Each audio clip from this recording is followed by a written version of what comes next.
Good evening and welcome to the public board meeting for Wednesday, June the 21st, 2017. I would like to welcome everyone, and I would like to recognize the fact that Trustee Oliver has sent regrets, but I believe everyone else is in attendance. The Halton District School Board acknowledges and thanks the First Peoples of this territory and other Indigenous peoples for the use of this land in order for us to continue our work today. I'd like to remind everyone we are being video voice recorded and we are being live streamed out onto the web so you can wave to your family and friends at home. And welcome to everyone in our audience. I'd like to ask that everybody who has something that makes noise, if you could either mute it or turn it off, it would be greatly appreciated.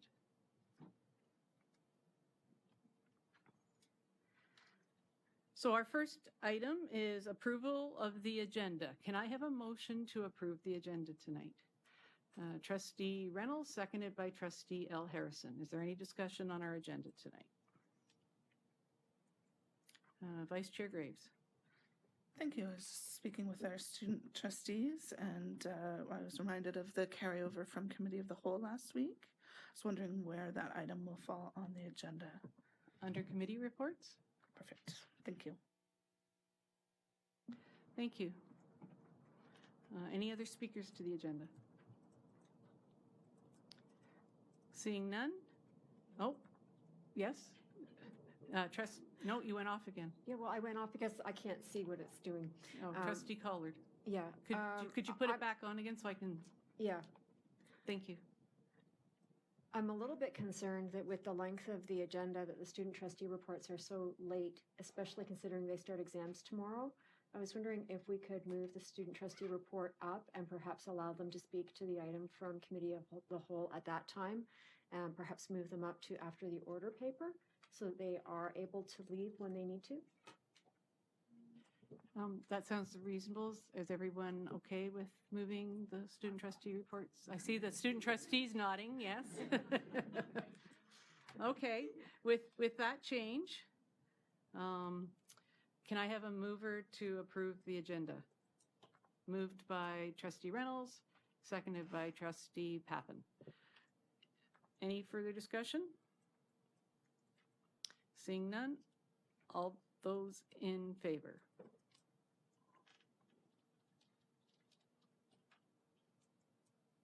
And that passes unanimously. Thank you.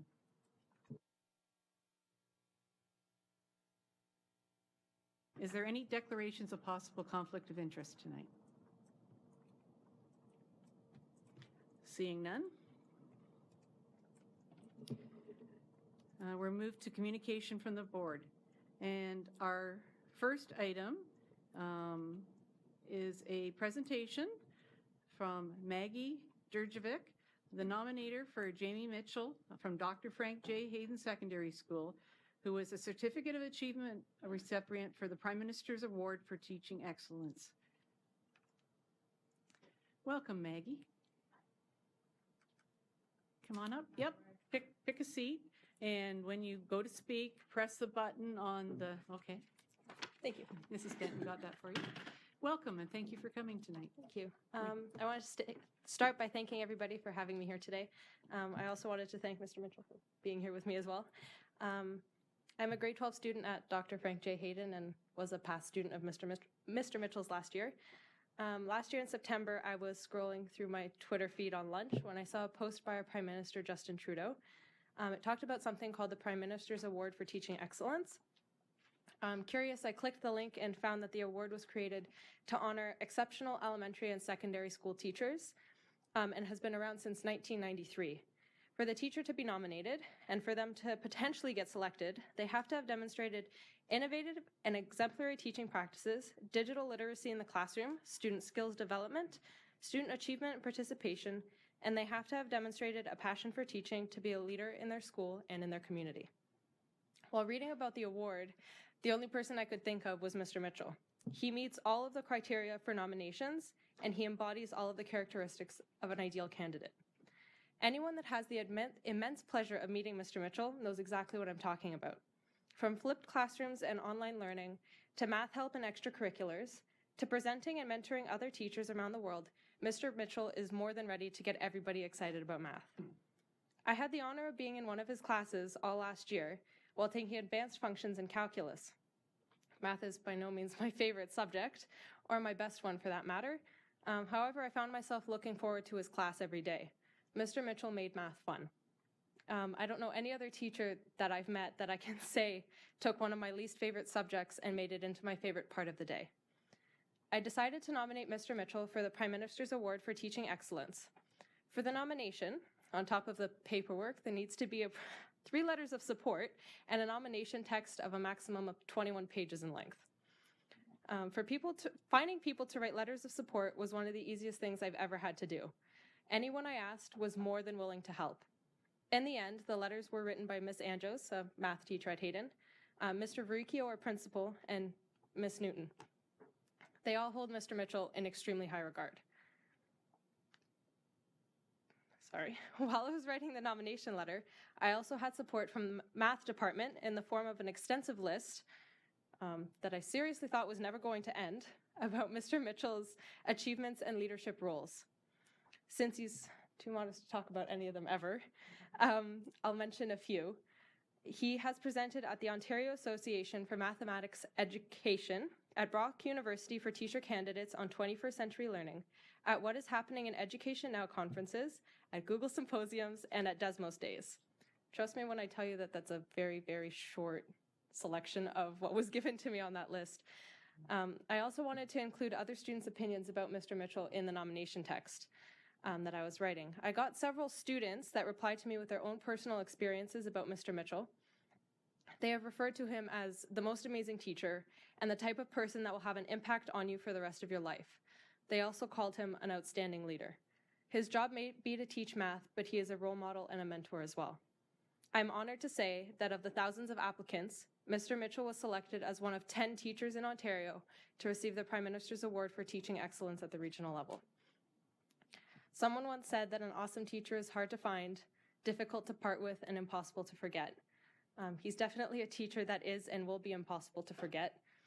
We had the official ceremony last week, but I wanted to thank Mr. Mitchell again for being such an amazing teacher, a mentor, and an inspiration to me for the last 4 years of my life.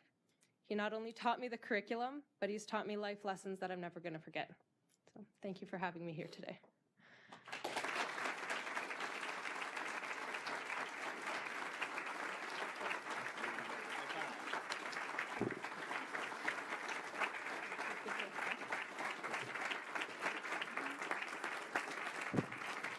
Would Mr. Mitchell like to say a few words? Your turn? Sure. Trade, or are you good sitting there? You can sit too. It's, I think, the 3rd time I've heard that same speech, and gets me every time. Thank you for this. Thank you for this. I think I said, sorry.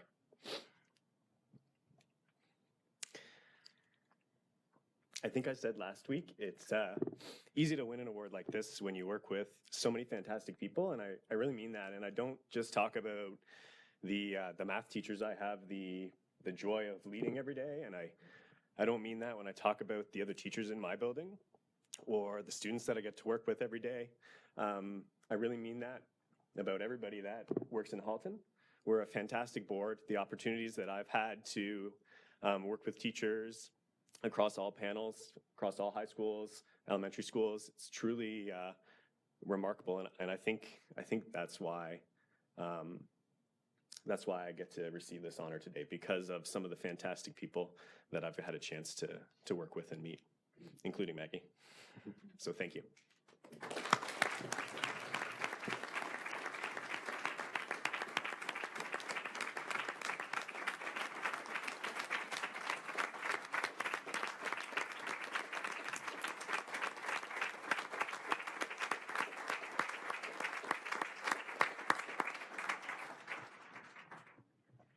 Well, thank you, Maggie. It's And thank you very much as well, Jamie. I mean, we do know that there's a lot of amazing teachers, and for Mr. Mitchell to inspire Maggie to write something like that, and then to be recognized throughout the country. I mean, that's amazing. So congratulations, and thank you for sharing. All right, now we're up to our Inspire Awards. The Inspire Awards were created to honor people and groups who support the Halton District School Board, students and their achievements. The Inspire Awards recipients have been nominated by peers, students, parents, or community organizations. These individuals and or groups are caring, innovative, and creative, and are exemplary in taking initiative to make a positive difference in the lives of our students. Tonight, we are honoring a group of people who have been able to attend this meeting. There are recipients that are also not here this evening who have elected to receive their awards at their school or workplace. And I'm just going to run through them very quickly before we actually honor the people that are here. Some of the people that were also honored for this, this is for April and May. We've combined both months so that everybody's being recognized at this meeting. Chantel LeBlanc at Odenawi Public School, Celine Swanky, Lisa Cowan and Lisa Cummings at Ecole Forest Trail, Jennifer Young at Centennial, Bonnie King at Heritage Glen, the Oakwood Salad Bar team, Linda Lightwood, Sheba Anjum and Caitlin Bisser from Oakwood, Taba Tahir at Craig Kilberger, Rick Rug at Mohawk Gardens, Sarah Jensen at Kilbride, Adam Nito, Claudia Mazai, and Max Norman at Kilbride. The Maple Grove Grade 8 team, Mr. C. Gardy, Mr. G. Donaldson, Miss R. Caruso, Miss M. Lynch, and Miss C. I'm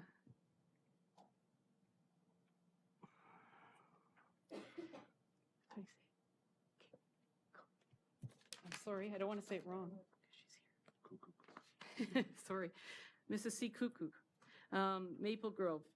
And I know that she's here to receive another award tonight as well. Linda Lightfoot from Oakwood and Caitlin Visser from the community. But we are here to honor the guests that are here tonight.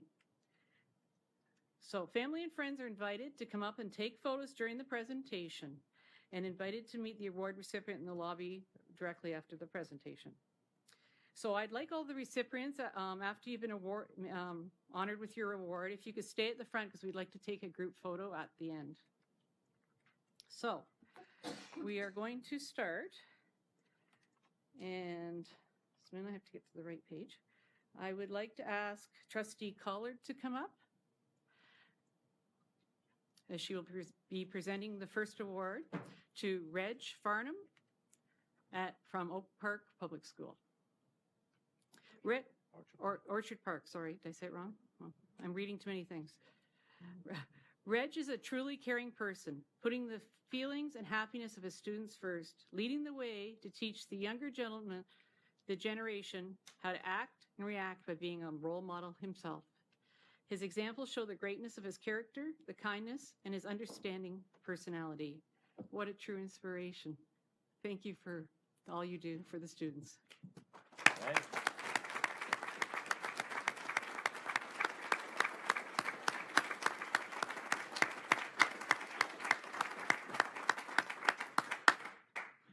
Reg, if you could just stand over here. Thank you. Kelly, they may have juggled that around because of the camera angles. Oh. So Marnie may have already given them directions. Oh, did you? Oh, okay. Are you? Oh, so they're going to stand back there with you? Okay. Well, see, no one gave me the memo. So you're going to call them back up at the end? Okay. All right. Could I ask Trustee Reynolds to come up, please? Trustee Reynolds will be presenting tonight to Barbara Butler from Lakeshore Public School. Barbara volunteers many hours of her time every week preparing healthy snacks for the students of Lakeshore Public School.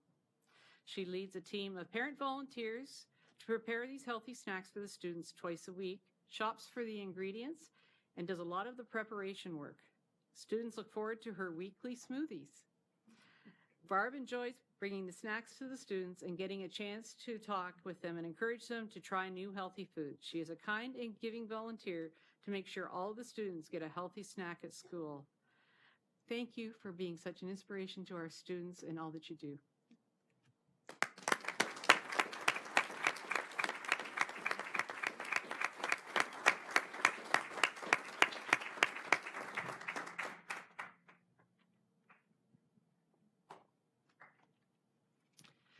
Vice Chair Graves.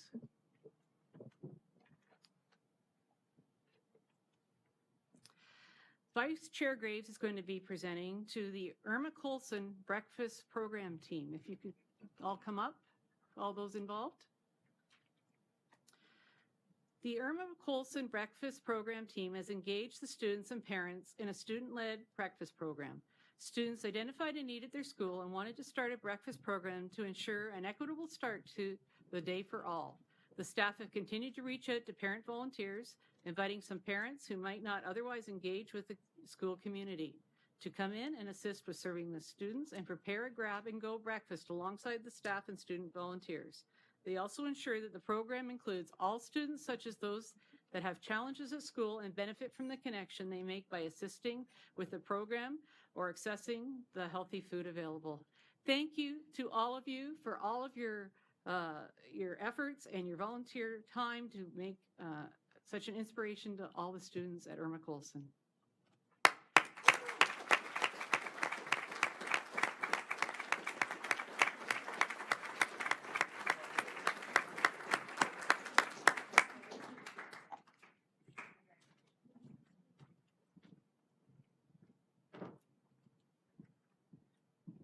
Trustee Gray.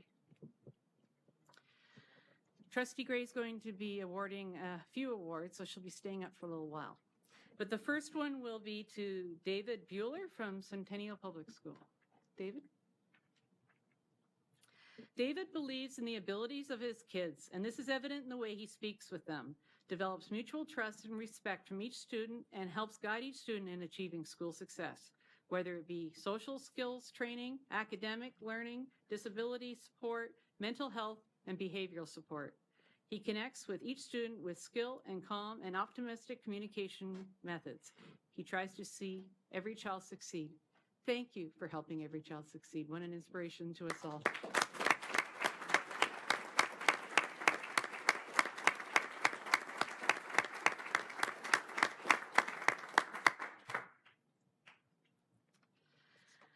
All right, I'd like to invite up Debbie McClure from Centennial Public School. Debbie has led the Healthy Snack Bin program at Centennial for over 4 years. She has created the Food Ninja team that clean, fill, and distribute bins of healthy food to every classroom once a week. Debbie has also taken on the administration, including fundraising efforts, ordering food, and submitting tracking and the financials to the Halton Food for Thought. Debbie's program teaches students to be stewards of their community and engage in their schools. Thank you for all of your efforts and for being an inspiration to all of us.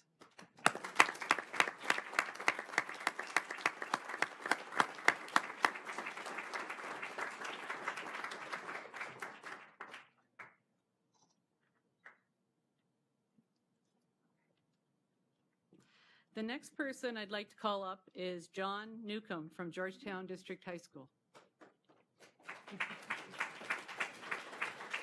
John coached the swim team for 20 years, leading by example, demonstrating what can be achieved through hard work. He has been at the pool by 6:15 a.m. 5 mornings a week. Any student, no matter what their ability, skill, or expertise, who has been willing to commit to at least 3 practices a week has been welcomed onto the team.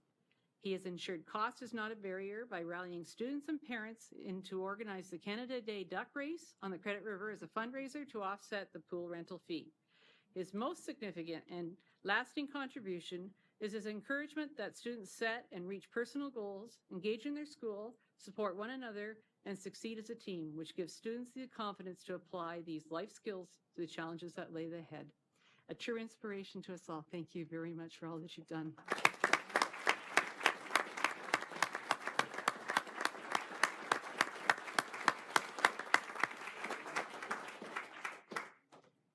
Oh, wait, there was one more picture. Hold on. Come on up. Yeah.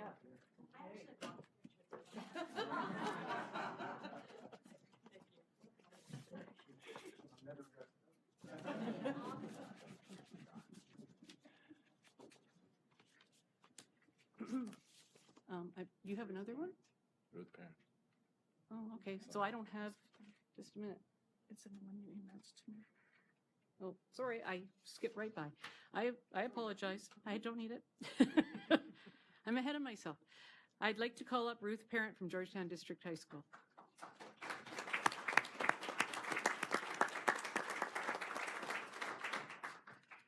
Ruth demonstrates caring and creativity by managing and volunteering at Georgetown District High School's breakfast program, ensuring students who arrive at school are fed and ready to learn. She prepares the meals, shops for groceries, creates menus, and manages parents, staff, and student volunteers. The programs have been a warm and inclusive place open to all students, greeting each student with a warm smile and asking how they are. Ruth is retiring after this year and will be greatly missed as the heart and soul of this program. Thank you for all that you have done for those students, and we greatly appreciate you inspire us.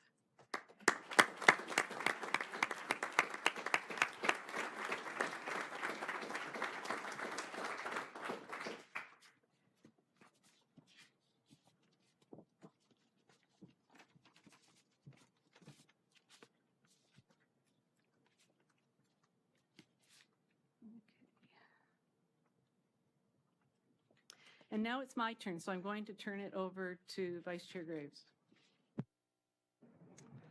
Thank you, Chair Amos. And I'll invite Carolyn Kukuk, please, from Student Services to come up.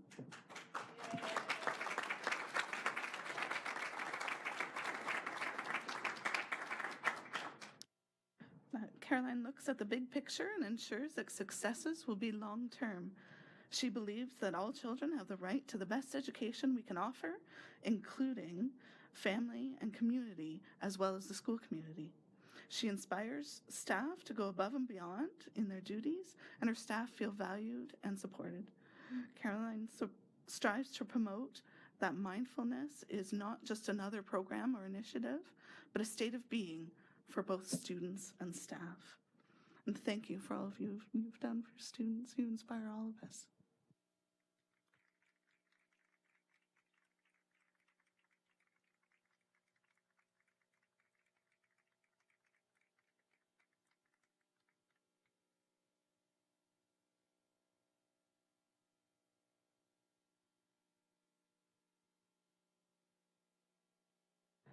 Next, I'll invite Tanya Stress, please, to come forward. From Posts Corners. Tanya shows her dedication ensuring sports teams have coaches and students have the opportunity to participate. She demonstrates to children the importance of team and individual sports, coaching soccer, volleyball, track, and working behind the scenes on other teams. She works with the students who do not make the team, giving them support and encouragement. Thank you very much, Tanya, for all that you do for our students. You inspire us.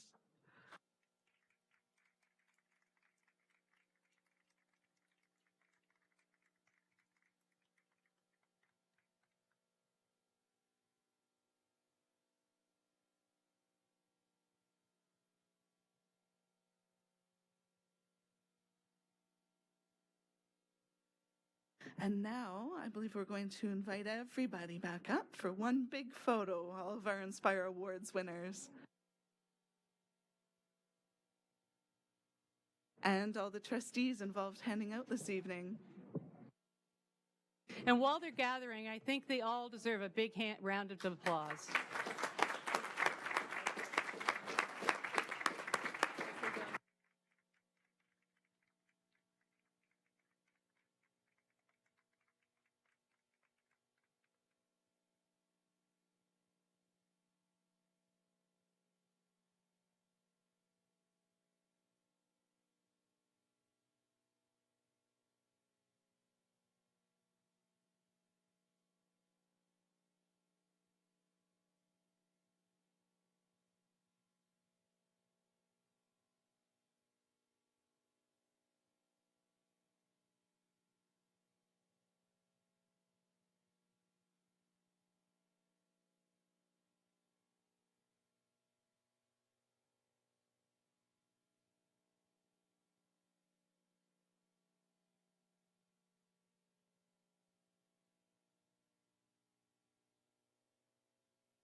What a really nice way to start a meeting. We are all so inspired, and we already knew we had such a great system. It just makes us more proud.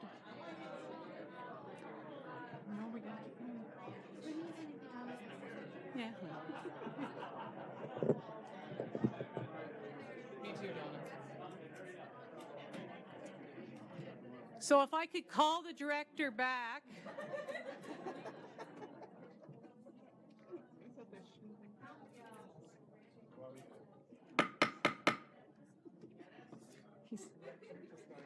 Yes. Okay, so we're now moving on to the next part of our agenda. I'd like to invite Leslie Mansfield up to speak about the Halton Learning Foundation. Leslie.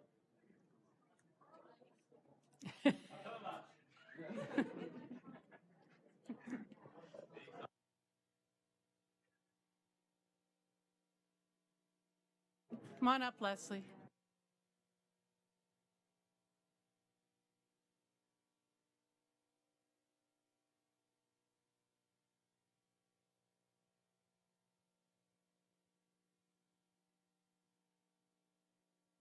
Welcome, Leslie.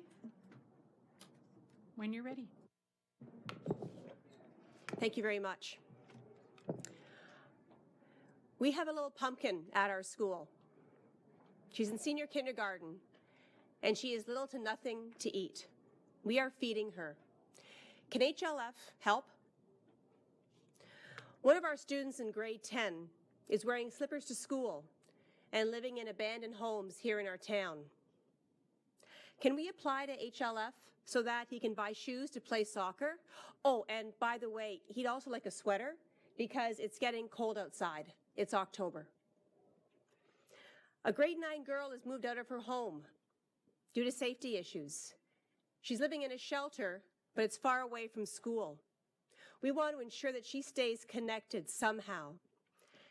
Can you help provide funds so that she can be transported back and forth to school, even for a couple of weeks? This student's father passed away last year, and his mother does not have any funds to be able to support extracurricular activities. The student is a key member of our school band. We don't want him to miss out on this competition that's coming up. Can HLF help to be able to provide the competition fees for him so he doesn't feel left out? These are real stories that we hear every day at the Halton Learning Foundation. They come from principals, they come from teachers, social workers, child and youth counselors, all from across the HDSB. These stories are about kids who live here in Halton, one of Canada's richest regions. And through no fault of their own, they are going through very challenging financial, emotional, and social issues that many of us have no idea what it's like. It's only thanks to donors, like many of the ones here in this room, that HLF is able to say yes to every request that comes through to us. We say yes because of wonderful people and public and private foundations and companies who say, I get it. You know what? I want to be able to help. We say yes because at the HDSB, the payroll campaign that happened earlier on this year raised more money than last year. And I know very well how many of you reach into your pockets every day to help kids, whether it's with $5, $2, here's an apple, here's a sandwich, here's some money for pizza day. And I just want to thank you because you know how important it is to be able to help students. And I want to remind you that HLF is your charity. And the only reason why we are here is to support your students and your schools. That's our only mandate. We can say yes to students, every student, because people who give to HLF provide us with that ability. The year is drawing to a close, as I know you're well aware of. Requests from principals to our Eliminating Barriers Fund have increased. This year, you have helped over 780 students. Last year, it was 667. That's 17% more students. This year, you provided over $150,000 in funding for the Eliminating Barriers, Last year, we were at 106.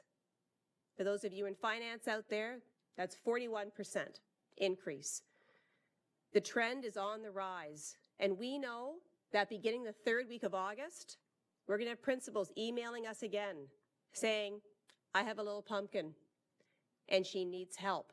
Can you be there for us? Can you be there to be able to help that family? What is the impact of your support?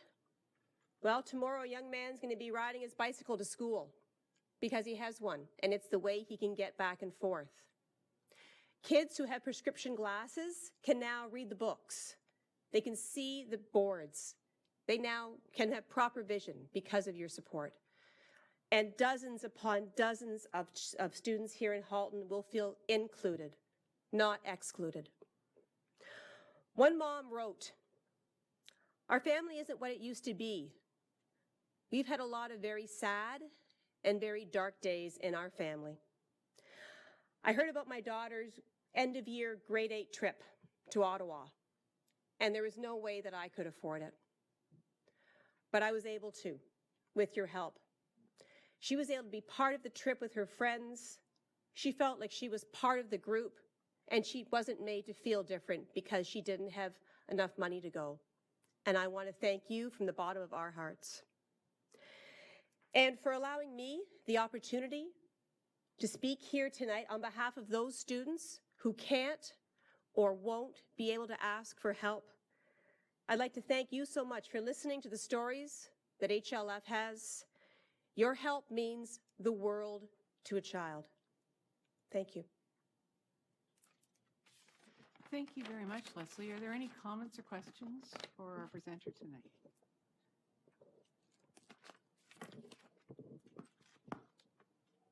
You're trained now, aren't you? Trustee Gray. Thank you very much. I just want to take this opportunity to express to Leslie our gratitude for the work of the HLF.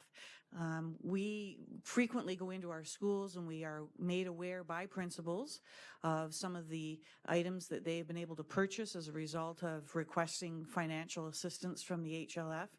And then some of us get a chance even to deliver winter coats into the schools at the winter time. And that's a real plus for us to be able to know that we are contributing in that manner.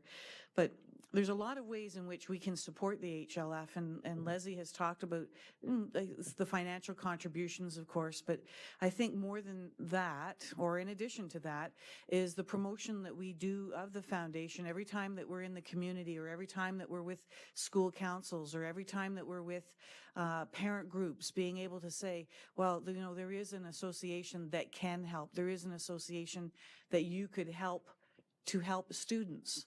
And I know that many of us look for those ways, and in the future, we hope to be able to continue to do that on behalf of the HLF, because ultimately it's on behalf of all of our students in Halton. So thank you again to Leslie and her staff, and to all of the individuals who are helping to spread the word of this wonderful organization. We are one of the few boards that has a support group like this, and it's so very, very important to the success and the achievement of our students. So thank you. Thank you. Trustee Metch-Polansky. Leslie, I just wanted to thank you for your work and for working with us this year to reach out to students about HLF, because the work that this organization does is incredible.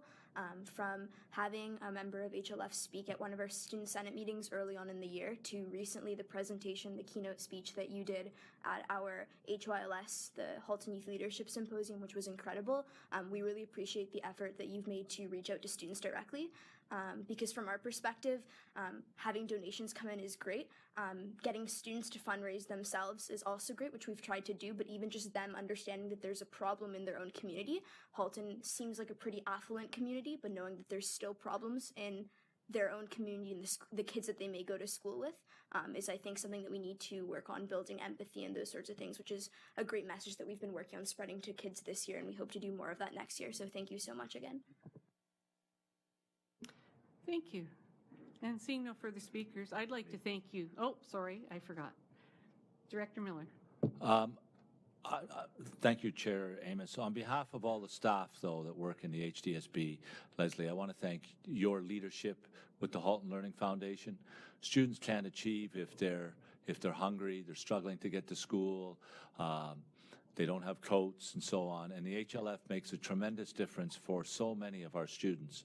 And because of that, I'm thanking you on behalf of all of our staff, because it makes it better for the teachers in the classrooms and the EAs and everyone else for the work that you do and the leadership you show around the Halton Learning Foundation. So on behalf of all of us and all our staff, thank you.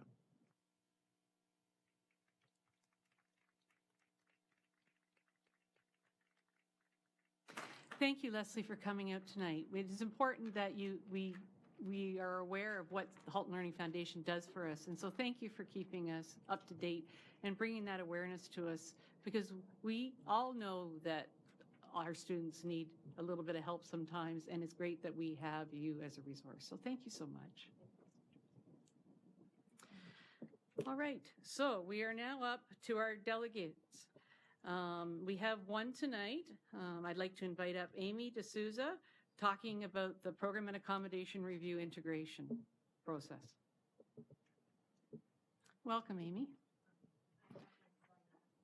Okay, welcome, Matthew. I'm just going to put the stopwatch on, so just a sec so you have something to go by guide.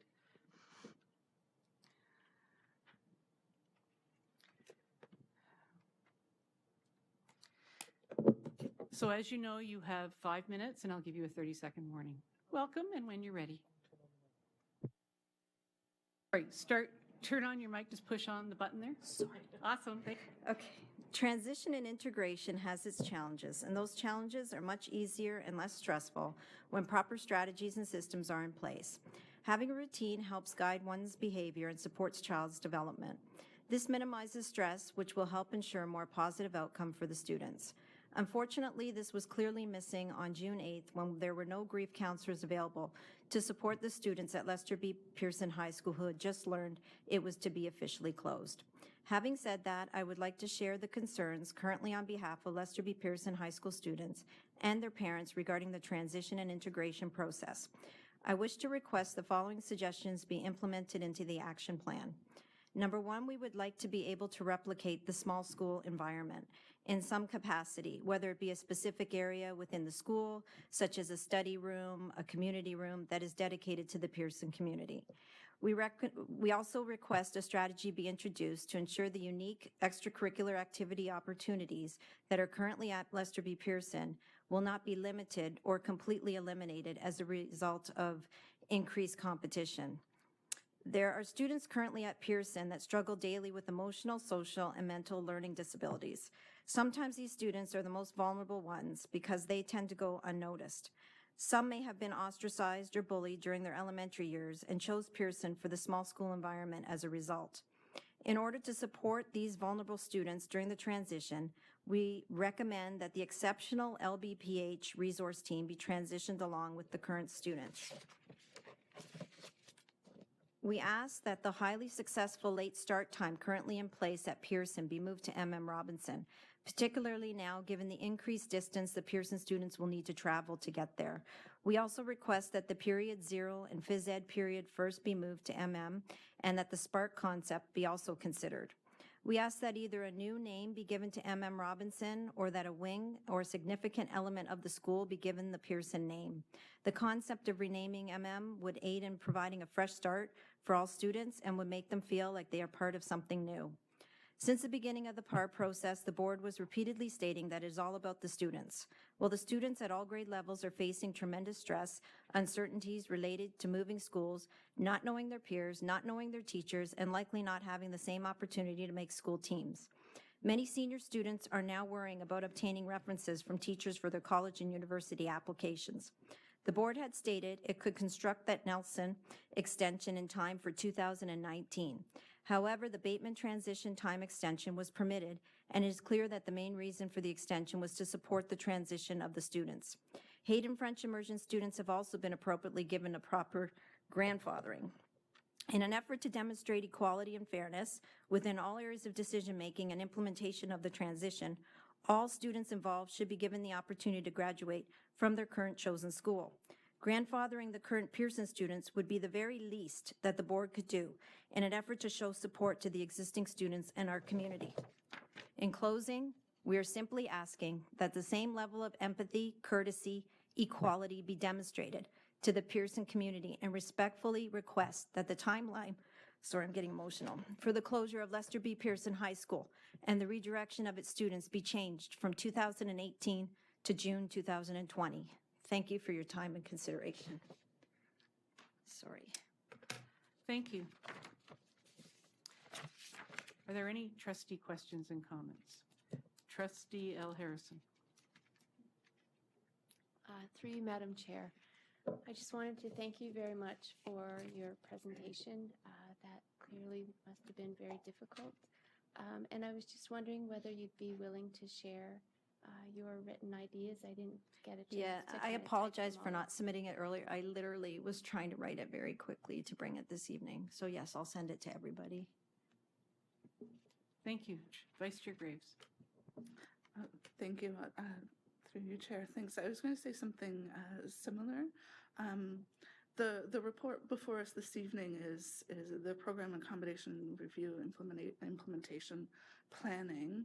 And I think a lot of the ideas that you bring today would be excellent within the committees that are talked about in that report. You know, Will they be taken into consideration, you're saying then? That's what I'm saying, is that you should have a look at the report and then submit your ideas and further ideas that come through the community within those transition sort of communities that are going to be built, and that would be the best way to affect change. Okay. Thank you. Director Miller. And I would ask that you send them to me as well. Yes. I will ensure that staff has them. Okay. I have more details on it, but I knew there was a time limit, so I didn't want to. By all means, just when it's ready to come, send it. Okay. Thank you. Trustee Gray. Thank you very much. In my compilation of emails, I probably received more emails from you than anyone else in the community. Oh, I'm sorry. No, As it comes to me, I send it. I bring that forward only in thanking you for all of the interest and the amazing work that you did in advocating on behalf of Lester B. Pearson. And then here you are tonight saying, okay, the decision's made, but how can we make it even better, or what things can we put into consideration for the transitioning, the effective and appropriate and successful transitioning of these students. So your work is not over, clearly. You will continue to advocate. We know that. I was hoping to have a long sleep, but that's not. And we will continue to welcome hearing from you. Thank you. Thank you. Thank you. And seeing no further speakers, I'd like to thank you, Amy and Matthew, for both coming out tonight and sharing your thoughts and your perspectives. Thank you. Thank you.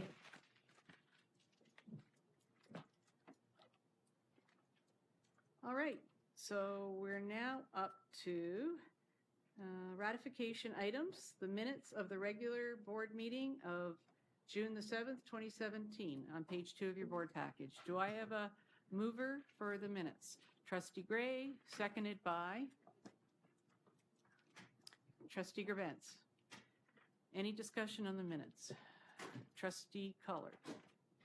Yes, Vice Chair Graves and I submitted a request for a small change to the minutes, and I believe that Manager Gortmaker has already made them. They will be posted tomorrow morning. Seeing no further speakers, all those in favor of the minutes from June the 7th?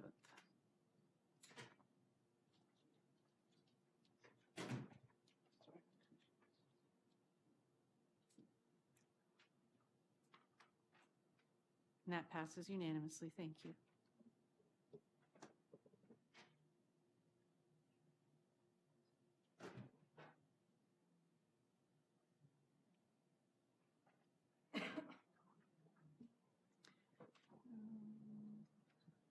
All right, we're now up. Is there any approval of business transacted in private session?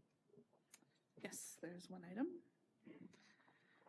Be it resolved that the Halton District School Board authorize staff to proceed with the selection process for an architectural firm or firms to prepare the design details and project manage the facility modifications needed to address the Burlington Secondary Program and Accommodation Review, PAR, outcomes for Robinson High School and Nelson High School. And I so move. Thank you. Do I have a seconder? Trustee Pappen. Is there any discussion? Director Miller. Through you, Vice Chair Graves, to all trustees, I'm going to refer to Superintendent Cullen to speak to this as it's related to the PAR and the reasons why we're bringing this so quickly and the hope and the work of this architect. That's finally. Superintendent Cullen. Thank you, and through the chair to the trustees, public. The intent is really to address the timing issue. We want to put the implementation teams together beginning probably as early in the fall as we can start, and ideally we'd like to have the architects become part of that process right from the very beginning. And our process for the selection does take some time due to the purchasing process involved in selection procedures. So we'd like to begin that over the course of the summer, and that should put us in good timing to blend the architect into the implementation team once it starts its work in the fall. Thank you. Is there any other discussion? Seeing none, all those in favor?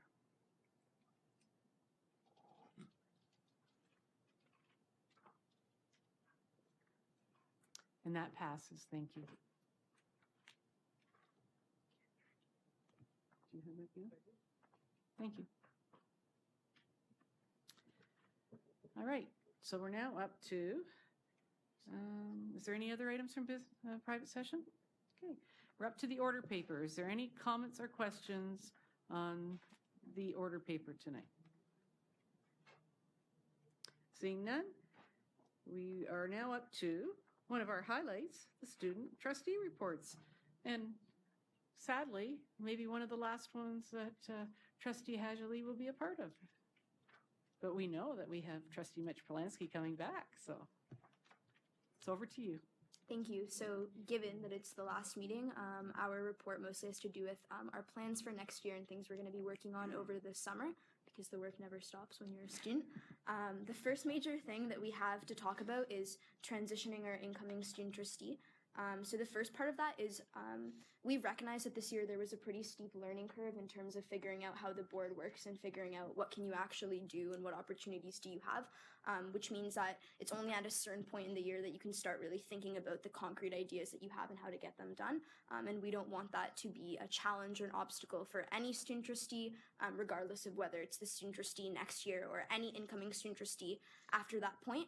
So we'd like to write down a list of the things that we've learned, to have that on record, and to hopefully pass on to the incoming student trustees next year and after that to do the same, just so that it's not a fresh start and a completely blank slate every year.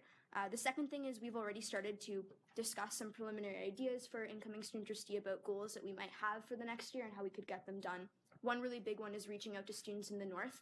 We have our incoming student trustee who is a student in Milton, so this is a great opportunity to really focus on that problem. It's easier to do that when you have a student trustee from that region. Another one is, as a couple of trustees have pointed out, ensuring that we have better communication from senators to the students in their schools, and that the trustees know who the senators in their schools are, so there aren't any issues with that. We really want to refine the funnel or pipeline in a way between the senators and the students in their schools, and if we can improve that, I think that's a really big and important and lasting change that we can make.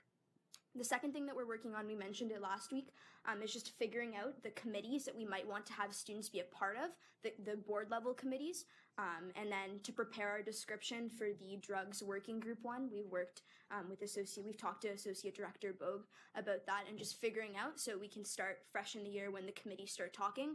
So for example, the French committee, the special education committee, those ones, and see if they'd be interested in having students on those committees. And just further to that, we're also going to be working on starting up and finishing just the writing of a letter to principals just about Student Senate and regarding how many senators per school, when the dates are, and things like that, and just getting that done early, as we found that kind of a later start would minimize the amount of student senate meetings we could have. So having it done nice and early, we could start as soon as possible for student senate and just do that much more with them.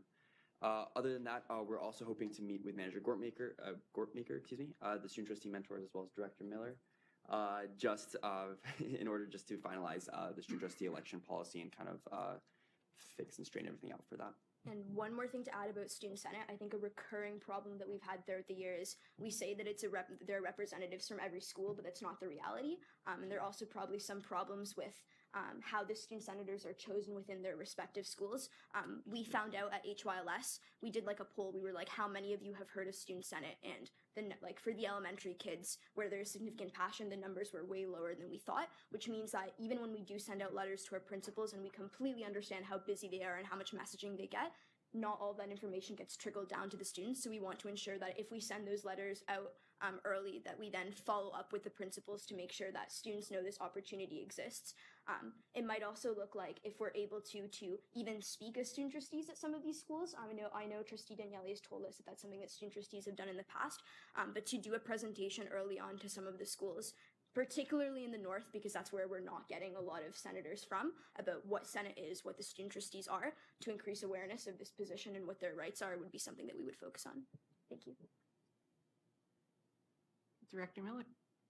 Through you, Chair Amos, primarily to Trustee Metropolansky on your last point, I suggest that you ask for a meeting with Associate Director Bogue and Superintendent Etoff to develop a communication strategy to get to those schools and get to the principals, and they could help you do that. So, and also to Trustee Haj Ali, I wish you all the best and thank you for all you've done for us.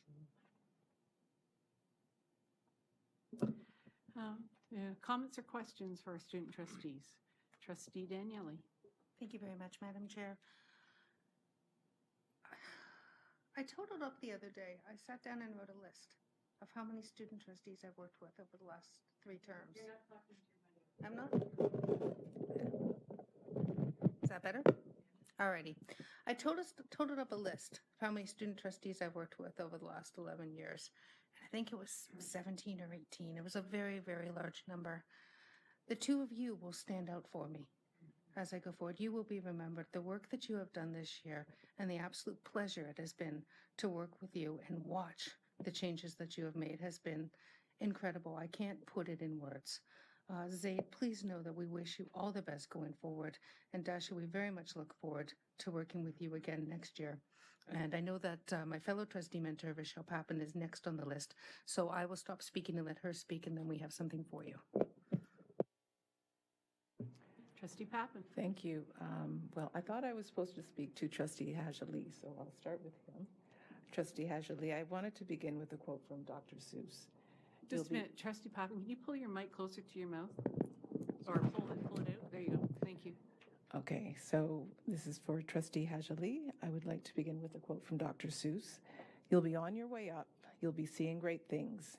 You'll join the high flyers who soar to high heights. They say it's lonely at the top, and it's because everyone up there is flying higher and higher. They say that success breeds success.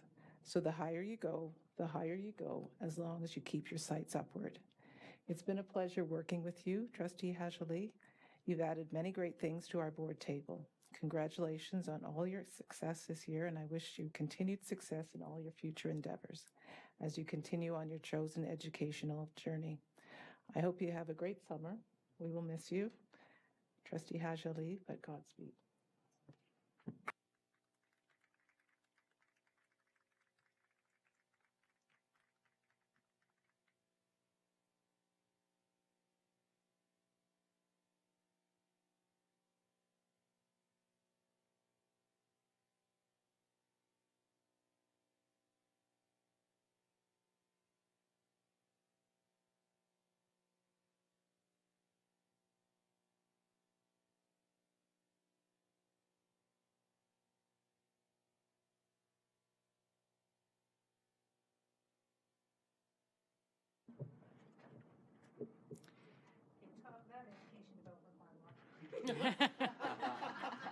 So,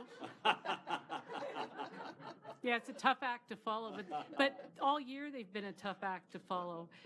Just so you know, some of the audience were watching during our June 7th meeting, and somebody commented, "Who's the student sitting on the around the table? Because she can speak better than most of you can."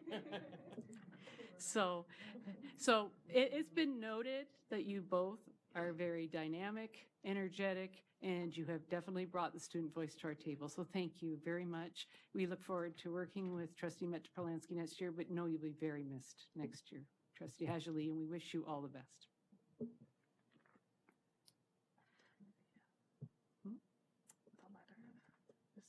Oh, also, before we leave student trustee report, we need to, there's an item from committee of the whole that needs to be brought forward regarding the student trustee letter written by OST-ACO and potential support for that.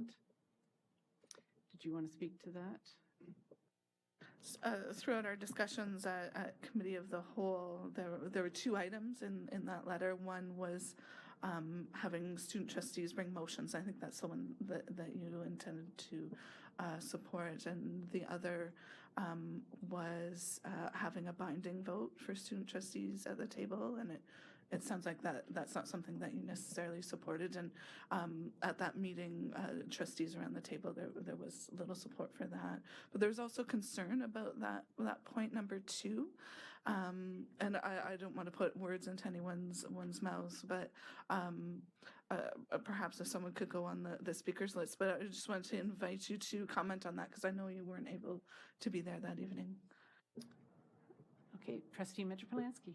Thank you. So this is the concern about there's student trustees, not necessarily in this board or at this moment in time, but in the future and any other board, can misuse the ability to bring forward motions or to second motions, or at least there should be the check and balance of them working with an elected trustee. Is that okay? So what I would say to that is, from my experience working with student trustees, the types of people who run for the position, it's very rare that you get the types of people who aren't interested or have the wrong motivations. I understand it's a possibility and sometimes it happens, but I think that the reason why we should support something like this is because it's a step in some boards where student trustees don't have the support from their staff or from trustees to be able to put forward a proposition or an idea themselves. If the board really doesn't like it, they can strike it down, and I don't think that we should make decisions that could empower a majority of students and really aid them on the slight risk that there could be a student trustee or a small set of student trustees who could abuse that power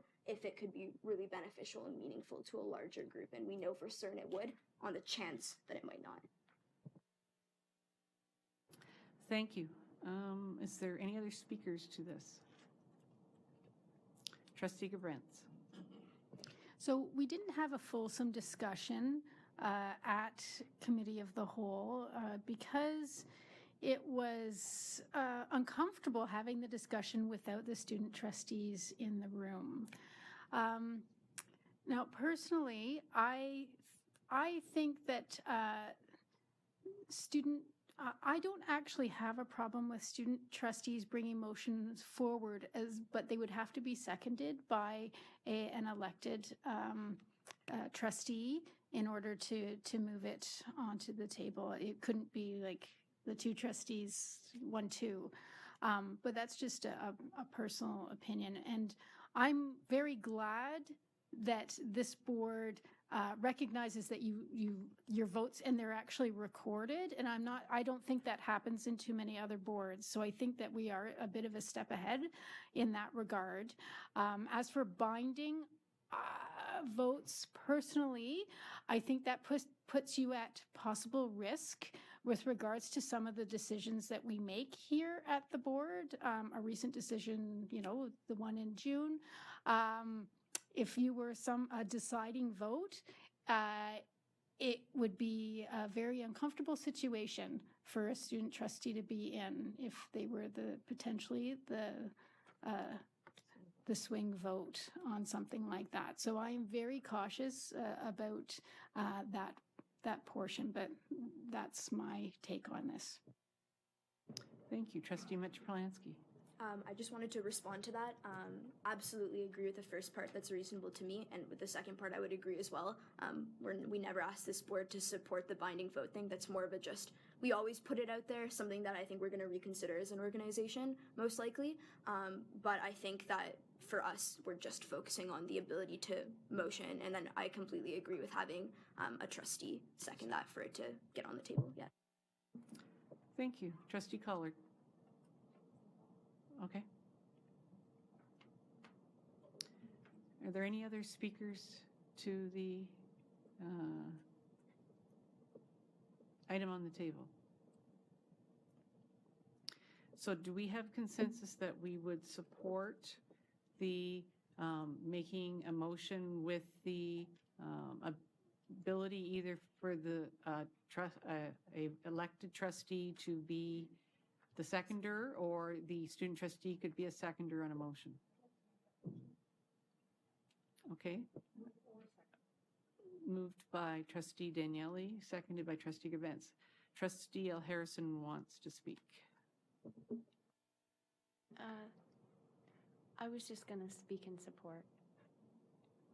Trustee Gerbens was wondering whether we were going to have that discussion that we promised we would have in committee of the whole, but I'm only weighing in here to say, yes, I'm in support of this. I think student voice is absolutely critical, and any way that we can positively engender that, I'm in support of.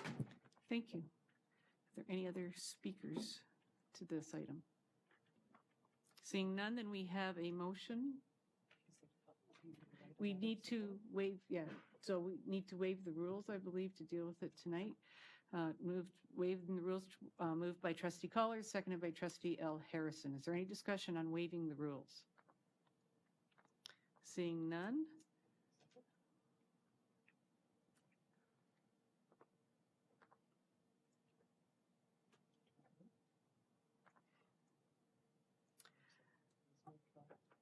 It was moved by trustee Collard, seconded by trustee L. Harrison to waive the rules. All those in favor of waiving the rules to deal with this item tonight?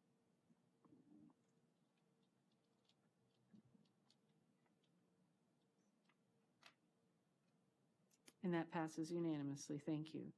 And so now we will deal with the motion, and it was moved by trustee Daniele, seconded by trustee Gerbens. Is there any other discussion on the motion? Did you capture what I said? Okay. I believe it was to write a letter in support of the Osta-ACO letter, only focusing on the ability of the student trustee to make a motion with a voted elected trustee as a seconder, or they could second a motion of an elected trustee. Exactly. Yeah, is that okay, trustee Harvey-Hope? Yeah, because I was wanting to make sure that we were very clear that we supported the first item with the change to kind of wording, right? We didn't want to say just we support number one, because that gets us into that two student trustees on one motion. Thank you. Okay, then all those in favor?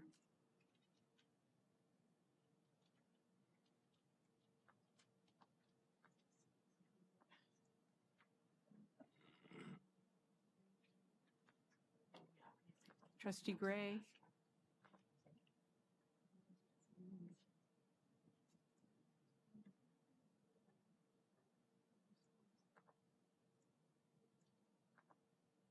There it is. And that passes unanimously. Thank you. Okay.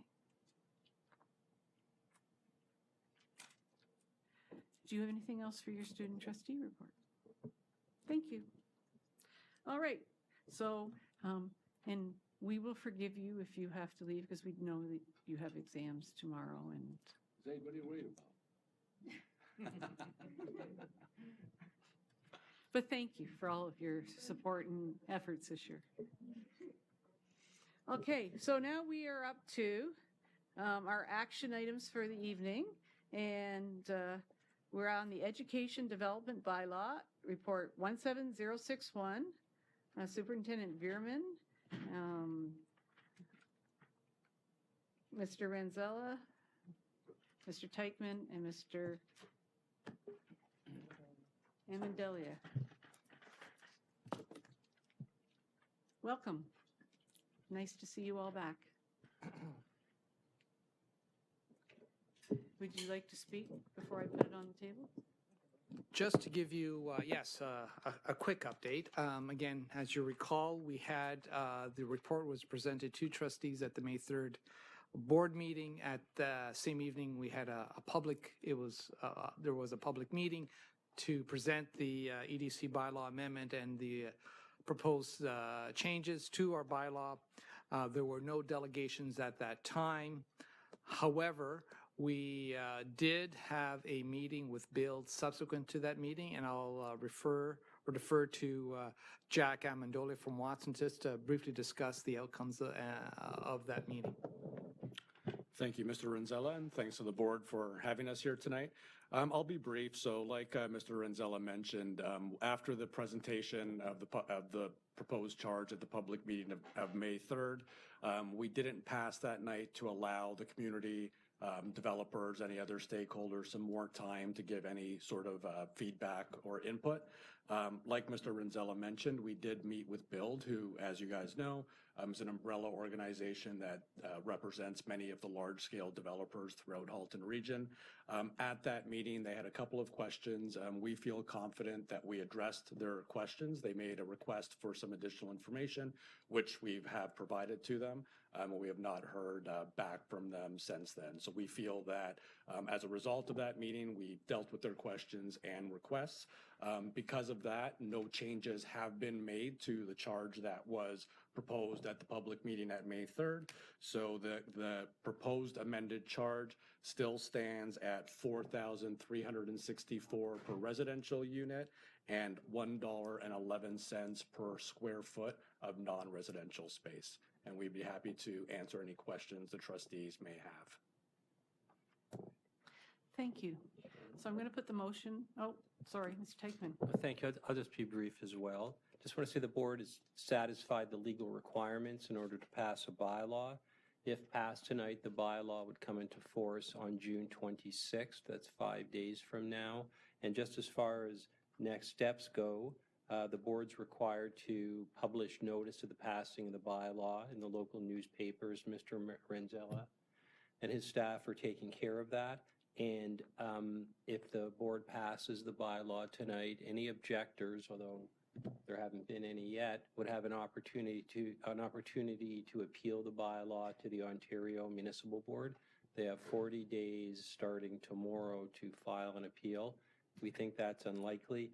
And finally, just something else to consider, this board may take comfort in the fact that the Catholic Board passed their corresponding amending bylaw yesterday evening without objection as well. Thank you. Thank you. So I'll put the motion on the table. Be it resolved that no further public meeting is required in regard to the Education Development Charges Bylaw Amendment, and that the Halton District School Board enact an Education Development Charge Bylaw Amendment to apply to the region of Halton, and that the EDC bylaw be in the form attached to the report 17061, and that it amend the board's EDC bylaw 2013 in the following respects. In Section 9, substitute $4,364 as the education development charge applicable to each dwelling unit in a residential development. And in Section 12, substitute $1.11 as the education development charge per square foot of gross floor space applicable to non-residential development. Moved by Vice Chair Graves, seconded by Trustee L. Harrison. Is there any discussion? Seeing none, because it's been explained very well to us. All those in favor?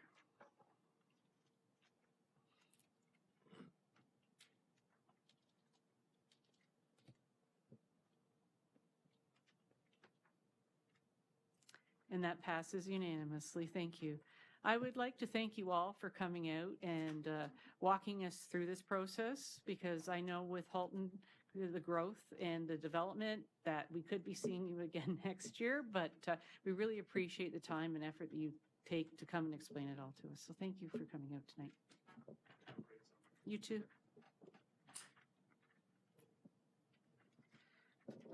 All right. So our next item is the Long-Term Accommodation Plan, Report 17062, revised on page 38 of your board package. Superintendent Bierman and Manager Renzella.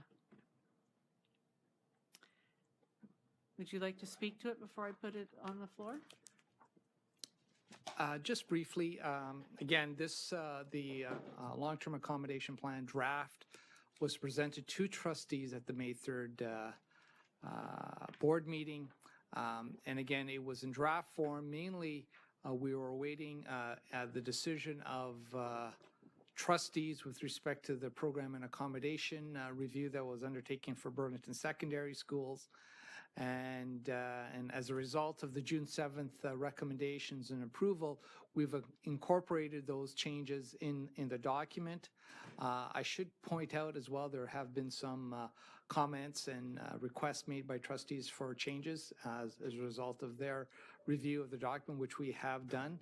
So I'm not going to go through the document. It's pretty detailed. We did include some additions with respect to the Nelson and MMR renovations additions to be included as part of the capital project initiatives. And so they've been included as part of this report to reflect what Superintendent Cullen and the director mentioned about moving forward with architects. So it is out there. We did neglect, and I apologize, not including, and it won't take as much, just include a line within the LTAP referring to the potential interim accommodation situation with Boyne and Anjay MacArthur that was presented to the board, I believe, at the June 7th board meeting or the 31st. Anyways, we will be including that as well, just making a small little addition to the document. I'd be glad to answer any of the questions. Oh, I'd also like to, again, give a shout out to my team, Lorene Choi and Michelle Degar, who were integral in preparing this plan, along with my other staff members, Dylan Goodness-Sakara, Mitchell Gundy, and Kathy Panzer. They did a stand-up job again this year in putting this together, and I just wanted to mention their names this evening. Thank you. Thank you. So I'm going to put the motion on the table, and then we'll have some discussion. Be it resolved, the Halton District School Board approved the 2016-2017 Long-Term Accommodation Plan, or LTAP, and that staff be directed to submit the updated LTAP to the Ministry of Education, and further that all entities identified on Community Planning Partnerships notification be advised the LTAP has been approved, and direct them to the board's website to review the electronic document. Moved by Trustee Gerbentz, seconded by Trustee Pappen. Is there any discussion on the long-term accommodation plan?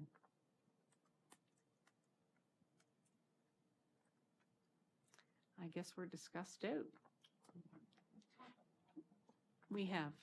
I would like to thank you, Mr. Renzella, and Lorene and Maureen, and all the rest of the staff.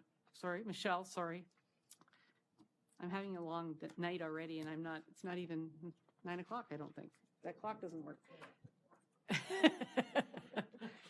I'd like to thank everyone for all the hard work they did putting into this document, because there was other things happening all at the same time, and we appreciate the fact that there was so much going on, and you still created this great document for us to use as a tool to look at for all of our community. So thank you for all the hard work that went into it.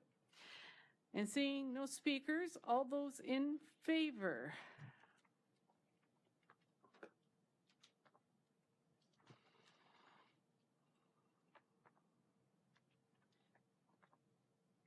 And that passes unanimously. Again, thank you to everyone involved for all of your hard work. And we know we look forward to the next step with the submission for new schools too. All right, so our next item is the Special Education Plan, Report 17037 revised, Superintendent Zonnefeld, on page 52 of your board package. Welcome, Superintendent Zonnefeld, and when you're ready, if you would like to speak to it before I put it on the floor. Thank you, and good evening, trustees. Before you, you have the Special Education Plan. If you recall, we have a different process this year where this was originally brought to you in March for you to see the any changes to the draft that were developed by staff with input from SEAC. So that came to you originally in March, as this new process is for this year. And now with the budget about to be passed tonight, any changes that were coming up as a result of the budget are being reflected in the Special Education Plan. And so that's what you see, those revisions before you in this report tonight. And you also see a few changes. You notice there are very few that have occurred in programming and descriptions of programs for in the plan that we've done between March and this time. Because as a department and as a board, we are constantly updating our processes. And so between March and June, you can expect that a few would have happened. So that's what you see there in this report tonight. And this report was brought to the last SEAC meeting and was supported by SEAC as well. So I'd be happy to take any comments or questions. Thank you. So I'm going to put this on the table first. Be it resolved, the Halton District School Board approved the Special Education Plan 2017-2018 as amended. Moved by Trustee Collard, seconded by Trustee Pappen. Any discussion? Vice Chair Graves. Yeah, this is just perhaps a process piece, because I know some of the things in here are dependent on budget, if I'm not mistaken. So would it make more sense to approve this after we approve the budget? And I'm trying to think back to our procedure. We have a procedure on this one, but it has to be before? Okay, good. Thank you. Just checking. Thanks. Thank you. Trustee Harvey Hope. And just to follow up on that, through you, Madam Chair, to Vice Chair, it's also a living document, so we pass it now, it's good. If the budget changes, they will come back and then change it again. Through Chair Amos, this was part of the newly created kind of critical path that we did last year, that both the SPED plan and the operational plan would come prior to budget, and hopefully just before budget, so that it's all worked in. And as Trustee Harvey Hope says, they are living organic documents, so they can change to reflect. Thank you. Is there any other speakers to this? Seeing none? All those in favor?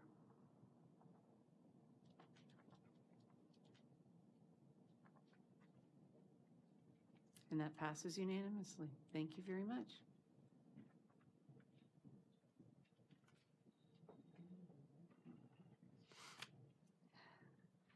So our next item is the Annual Operational Plan, Report 17038 revised. Associate Director Bogue is already up there. Page 57 of your board package. Welcome, Associate Director Bogue. Would you like to speak to it before I put it on the table? Very briefly, thank you, Madam Chair. Just through you to trustees, similar to Superintendent Zonneveld, you saw this report back in March. It's coming back tonight for decision. Just for trustees' awareness, there have been no changes to the actual operational plan in the appendix, except to remove if you recall, we had strike through. We had some of the edits in the previous version. This is a clean version, but there are no other changes. It is aligned with our current budget process as well. So I'm happy to answer any questions that trustees might have. Thank you. So I'm going to put the motion on the table. Be it resolved, the Halton District School Board approved the operational plan for 2017 2018 as outlined in Report 17038 revised. Moved by Trustee Harvey Hope, seconded by Trustee Gibbons.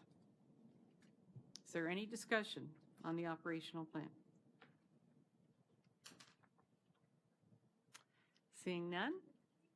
Oh, second thoughts? Trustee L. Harrison. Thank you.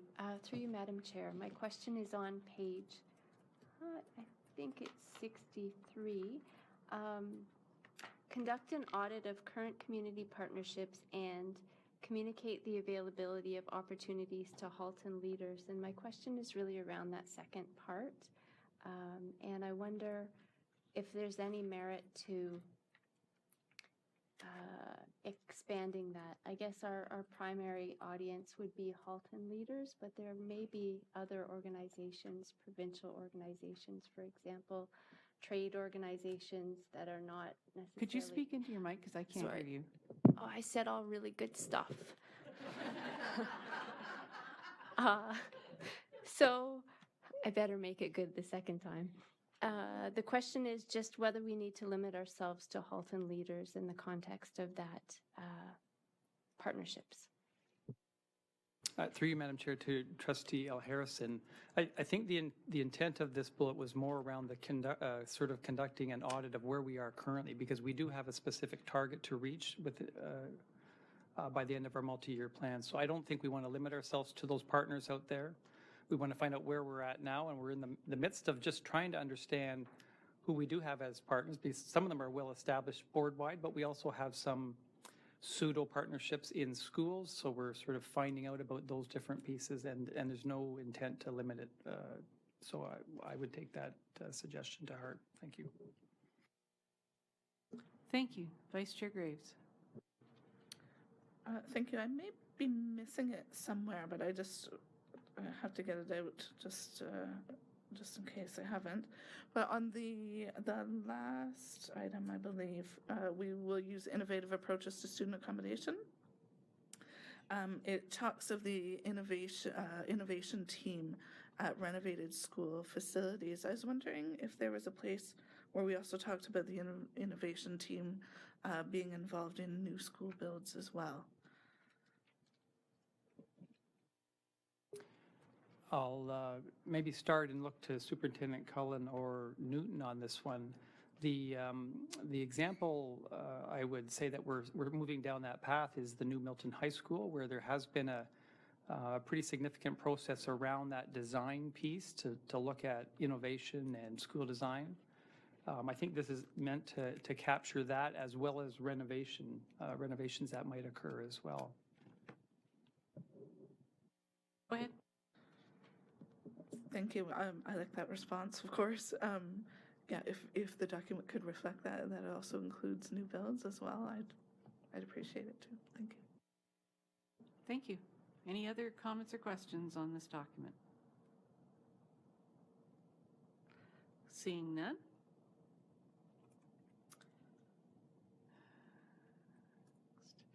All those in favor?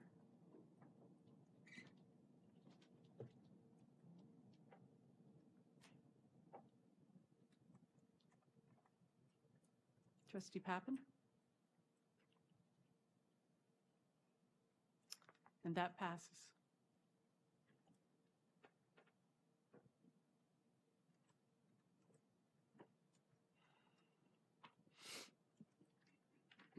Did you get that? Yeah? Thank you. All right. So we're now up to the 2017-2018 budget report 17074. Superintendent Bierman, welcome back. Thank you. Through the chair, we presented the budget in detail at the last board meeting. Again, there were some questions and certainly quite a bit of information shared. And at this point, I'd be pleased to answer any additional questions that the board may have. Thank you. So I'm going to put it on the floor. It was on page 64 of your board package. The education, oh, sorry, that's the warrant. We need to change warrant to purpose. Do I have to make a motion? Rick, be it resolved, the Board of Trustees approve the 2017-2018 Halton District School Board PSAB operating budget in the amount of $739,795,875, and that the Superintendent of Business Services and Treasurer be authorized to proceed with the expenditure of funds as outlined in Appendix A. And be it resolved that the Board of Trustees approve the 2017-2018 Halton District School Board PSAB capital budget in the amount of $51,523,829, and that the Superintendent of Business Services and Treasurer be authorized to proceed with the expenditure of funds as outlined in Appendix B. Moved by Trustee Harvey Hope, seconded by Trustee Gray. Is there any discussion on the budget, on the motion on the budget? And while people are thinking, I would like to thank you, Superintendent Bierman, and I would like to thank Jackie and Allison and everyone else that's involved in creating this document and pulling together all the numbers and making the everything balanced and helping us find our way to support the students of the system as well as we do. It's greatly appreciated to you and everyone who is involved. We really, all the trustees I know really appreciate it, so thank you. Trustee Harvey Hope. Thank you. Through you, Madam Chair. I was going to say the same thing, but I will also add that I think the what Director Miller was talking about critical path changing and how we've been looking at the documents, and I think Trustee Danielle mentioned it earlier as well. We've seen this stuff, we've talked about it, we've had discussions at Committee of the Whole, we've had good discussions at the first readings. I guess the indication of everybody's level of familiarity with it is that we aren't, and specifically I'm not, but we aren't asking any questions, which means we're comfortable, we understand it, the stuff flowed together, the charts made sense, and that is a testament to you and your team, so thank you very much. Trustee Gray. Thank you very much. And I echo Trustee Harvey Hope's sentiments. The fact that in this whole development process, we recognize that it's a challenge, aligning this whole process with the strategic plan of the board while at the same time honoring the multi-year plan, the special education plan, and looking at all of the staffing requirements and all of the stakeholders. The complexity of this just goes on and on and on. And I know your key staff that support you in this process are just ever so valuable, and we appreciate you and all of the people in your department for summarizing this up and producing it in a level that is somewhat easily understood. I mean, there's still always some questions, but it's getting easier and easier as the terms go by, and we appreciate that very much. Thank you. Thank you. And seeing no further speakers, all those in favor?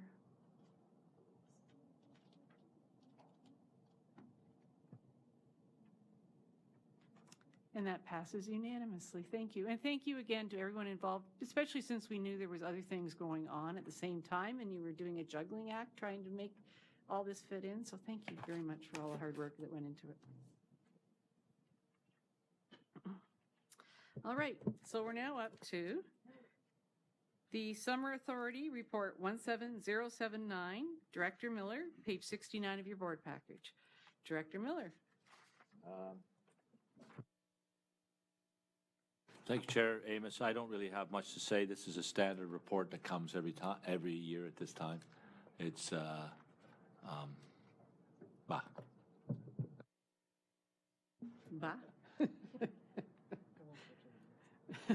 Trustee Harvey Hope. Thank you. Although, through you, Madam Chair, to the Director, although you say it's the same report we get every year, this one actually has all of the things I've always queried in it already. So I appreciate that.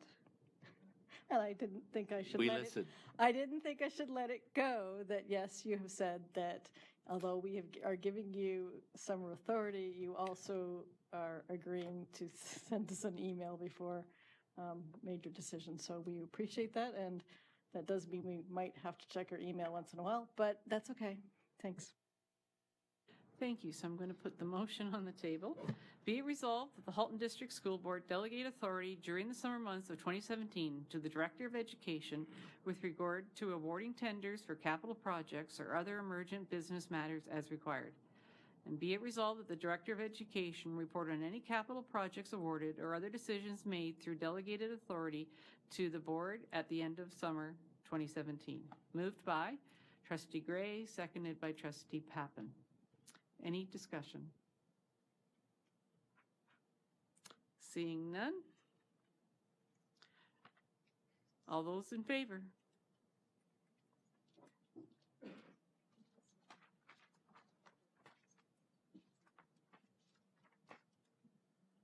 And that passes unanimously. Thank you. Okay, so our next item is the board bylaws consent agenda, report 17066 revised. Trustee Collard on page 70 of your board package. Trustee Collard. Thank you. Yes, there was a slight revision of the bylaw to allow a trustee to have their preferred format. However, there is one small typo. The word written was supposed to be removed from item 11 because we don't handwrite any of our agendas. So it should just be printed or electronic. But other than that, it is good to go, and I so move. Thank you. Seconded by Trustee Gerbents. Is there any speakers to this item?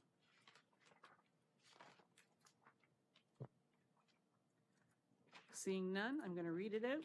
Be it resolved, the Halton District School Board approved the meetings bylaw as amended and appended to report 17066. Moved by Trustee Collard, seconded by Trustee Gerbents. There's no more discussions, so wrong way. All those in favor?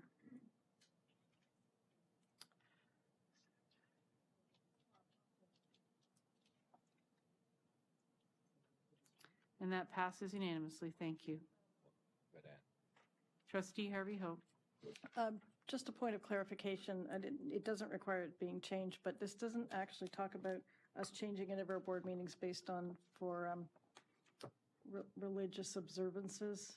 So I just wanted to note it that we still have to have that conversation, and if at some point that requires a bylaw change or just a unanimous consent to move one, I just wanted to put that on the table for the fall, since before we get to February or March next year, which Wednesday is the problem. Thank you. Okay. So we'll move on to the Audit Committee report, report 17086. No one's owning it. I guess it's Superintendent Bierman and Trustee Gray on page 75 of your board package. Would you like to speak to it before I put it on the table? Trustee Gray. Thank you very much. This report tonight it comes from the Audit Committee's last meeting. The first part of the recommendation tonight involves the external auditor's report from Deloitte, and if you check Appendix A, it really outlines the audit service plan, which describes the key features, including Deloitte's audit scope and approach and the plans for communication with the board. In the second part of the recommendations for tonight, it's involving the regional internal audit for 2017 and 18, and that's found in Appendix B. And really what that does is, if you read it, it includes audits of the board, the plan to have audits of the board sponsorships and insurance program administration, and follow-up reviews on IT strategy and entity level assessments. And both of these were recommended to come forward tonight by the Audit Committee and were approved at that point. Thank you. So I'll put the motion on the table. Be it resolved that the Halton District School Board approve the audit plan attached as Appendix A for the fiscal year ending August 31st, 2017, prepared by the board's external auditors, Deloitte LLP, And be it resolved that the Halton District School Board approve the 2017-2018 internal audit plan attached as Appendix B, prepared by the Regional Internal Audit Manager. Moved by Trustee Gray, seconded by Trustee Harvey Hope. Point of order, Chair. As this is the first time that this has appeared before the Board of Trustees, I would like to move a waive the rules motion so that we could have this go through to this evening. Okay. So you're making a motion to waive the rules? Seconder, Trustee Harvey Hope. Is there any discussion on waiving the rules? Trustee Harvey Hope, you didn't want to discuss waiving the rules, right? Okay.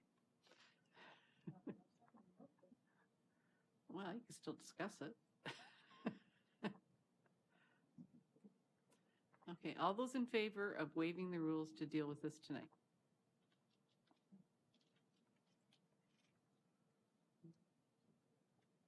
That passes unanimously. So the motion is on the table, moved by Trustee Gray, seconded by Trustee Harvey Hope.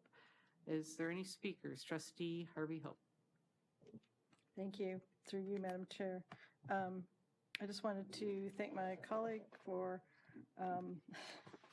and Superintendent Bierman for navigating this public-private, open-close, private-private stuff that we've been doing this year. And also, to be honest, the Deloitte and our regional internal audit managers for coming up with public versions of their audit plans. It's really good. I'm putting on my accountability chair hat here. It's a real step forward that we've managed to find a way to actually peel back a little bit of the layer into the workings of the audit committee so that the public has a better idea of what we actually do and what is actually done, and so that also will contribute to the public confidence and education, as they say. But it's a tribute to them being able to write it in such a way that the things that need to be private are kept private, and yet the gist of it is public. So I applaud all those involved. I know it's something I started as chair, and Trustee Craig Gray is continuing on, and Superintendent Verman's along helping us get it done. So we appreciate everybody's input into this. Thank you. Is there any other speakers to this motion tonight? Seeing none, all those in favor?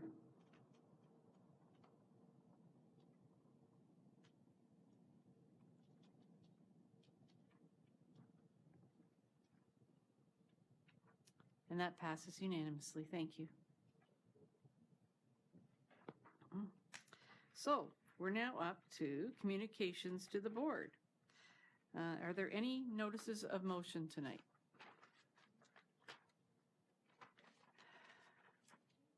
Trustee Collard. Thank you. I will be bringing a motion in connection with the Truth and Reconciliation Commission update, which is our first information item, and I'm just making notice of that now. Thank you. Are there any other notices of motion tonight? Seeing none, we will move on to our action items for September the 6th. So make sure you mark that date in your calendar. We have to be back by then. Actually be here. That's a long summer.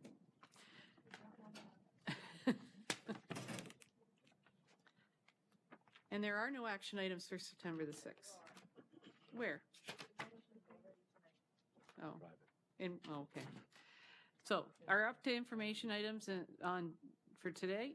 The first item is the Truth and Reconciliation Annual Report, Report 17080, Superintendent Etoff, on page 91 of your board package.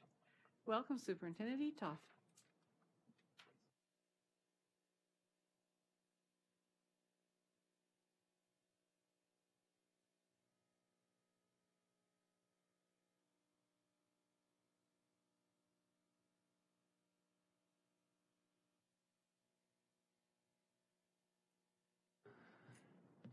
Thank you very much.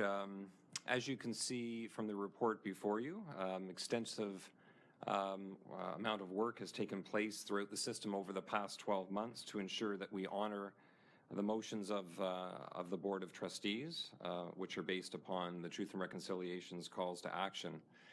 Wanted to start the report tonight with a very short video clip providing a high-level overview and to set some context for the commitments and work contained in the report.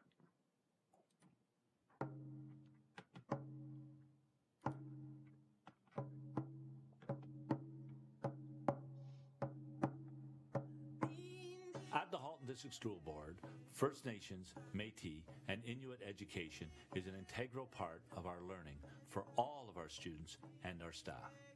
We work in partnership with the Halton Indigenous Education Advisory Council to create an effective board action plan.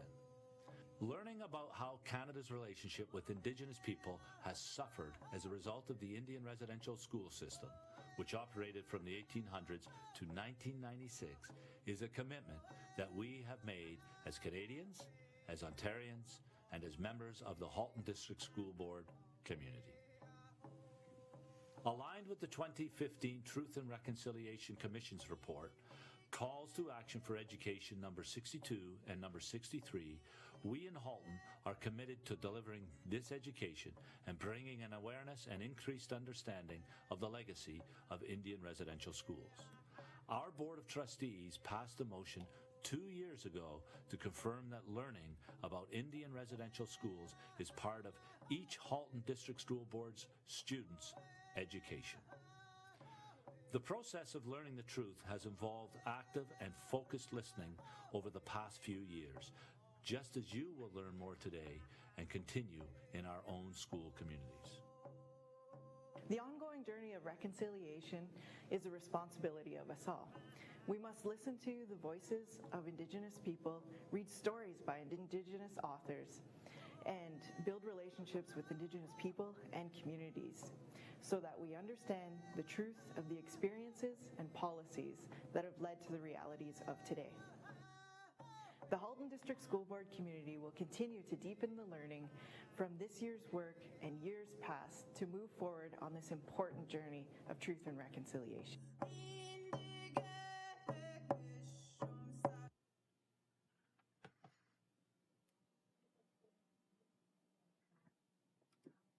Yes, absolutely. Yeah, Tammy Hardwick, our FNMI lead. Yeah, that's her mom, Verna Hardwick, whose music is in the background. We have a full-length version of lots of great learning experiences for staff, students, as well as members of our community that is posted on the Halton District School Board website. While the learning and actions have been widespread over the course of the year, I'd like to highlight one particular component of our learning, and that's the blanket exercise.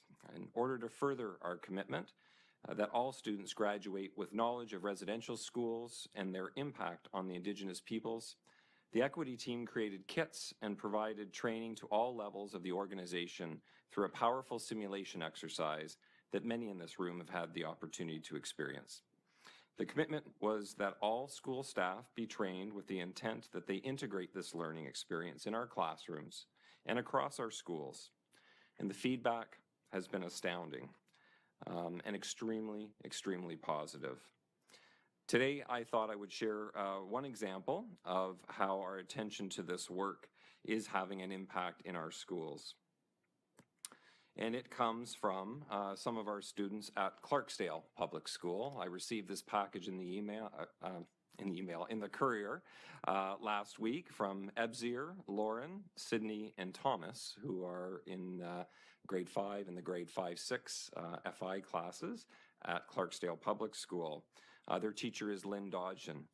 And in their letters, the students shared some of their learning, inquiries that they had engaged in on truth and reconciliation, and also provided many persuasive arguments as to why the land acknowledgement should be posted on our board website. I was shocked that it wasn't. As a means to demonstrate our commitment to working alongside our Indigenous communities and to include and ensure that treaty education is in our schools, as well as the teachings of the history and the legacy and the impact of residential schools, and of course the impact of the Indian Act. And as a result of that, I responded to the students, and our communications department today worked very quickly. So now located on our website, we have added to our section on First Nation, Métis, and Inuit students under a couple different tabs. One is under Learning and Resources. You will now see that thanks to these students and their commitment to action, that we have taken action and ensured that the acknowledgement of the ancestral land, which was co-created in partnership with elders and Indigenous leaders within this territory, is now posted there for one and all to see. I'd just like to close with acknowledging the tremendous work, tireless work of the a small but mighty equity team led by Mary Jane Farish and of course Tammy Hardwick. We are extremely blessed with the talent that we have. As a Halton District School Board, I'm extremely proud to be able to work with such tremendous leaders who are having such a wonderful impact across the system. And the best part about it is it's not an isolated team. It's a team that's integrated with school programs, with all of our various different departments to ensure that learning is properly embedded across our classrooms and across our schools. I'd be happy to take any questions that you may have. Thank you. And you do have some comments or questions. Trustee Collard. Thank you very much for your report and for all of the work that you've done on the equity team. In recognition of National Aboriginal Day, today over 50 people gathered in this building, in this room, and participated in the blanket exercise. It was extremely powerful, and it left many of us wanting to do more to bring awareness to the history of the Indigenous peoples of Canada and to move us closer to reconciliation. Tammy Hardwick shared with us that some municipalities are flying Indigenous flags in recognition and in support of the Truth and Reconciliation Commission calls to action. And it spurred me to consider that this might be something that we want to do at our board, and I would like to bring the following motion.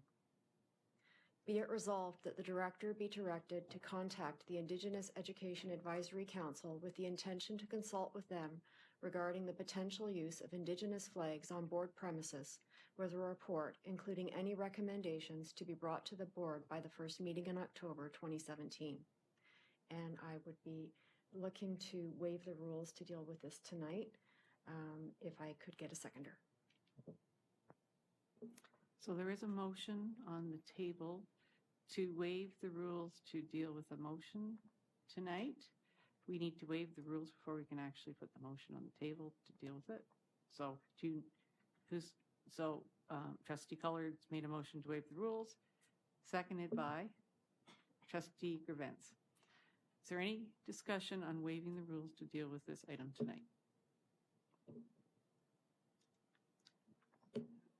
Is anybody on the list for discussion on the waiving the rules? Or is everybody discuss? Okay.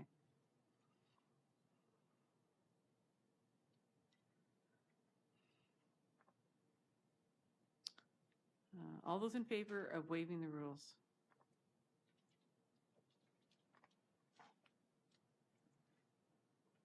And that passes unanimously. Thank you. Yeah, I sent it out about half an hour, maybe an hour ago. I had revised it after having further communication from Tammy Hardwick, and I did forward it to Ms. Gortmaker. Yeah. Be it resolved, that the director be directed to contact the Indigenous Education Advisory Council with the intention to consult with them regarding the potential use of Indigenous flags on board premises with a report, including any recommendations we brought back to the board for the first meeting in October 2017. So moved by yourself, seconded by Trustee L. Harrison. Is there now any discussion on the motion that is on the table? Trustee Daniele.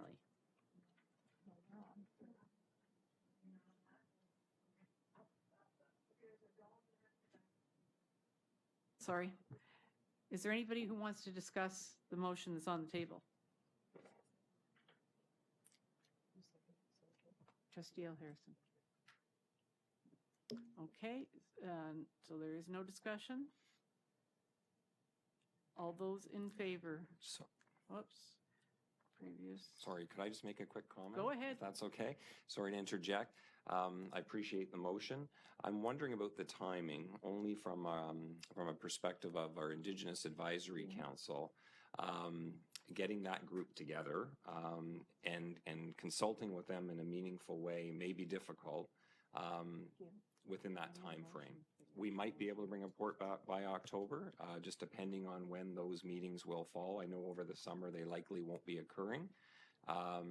So if there could be some flexibility around bringing back the report, I think that would make it more meaningful and more fulsome. Why don't I make it to in the fall of 2017? Because the fall goes all the way to December 21st. That would be appreciated. Thank you. Thank you. I appreciate the input. Is the seconder okay with that amendment? Okay, so the motion will now read back to the board in the fall of 2017. Okay?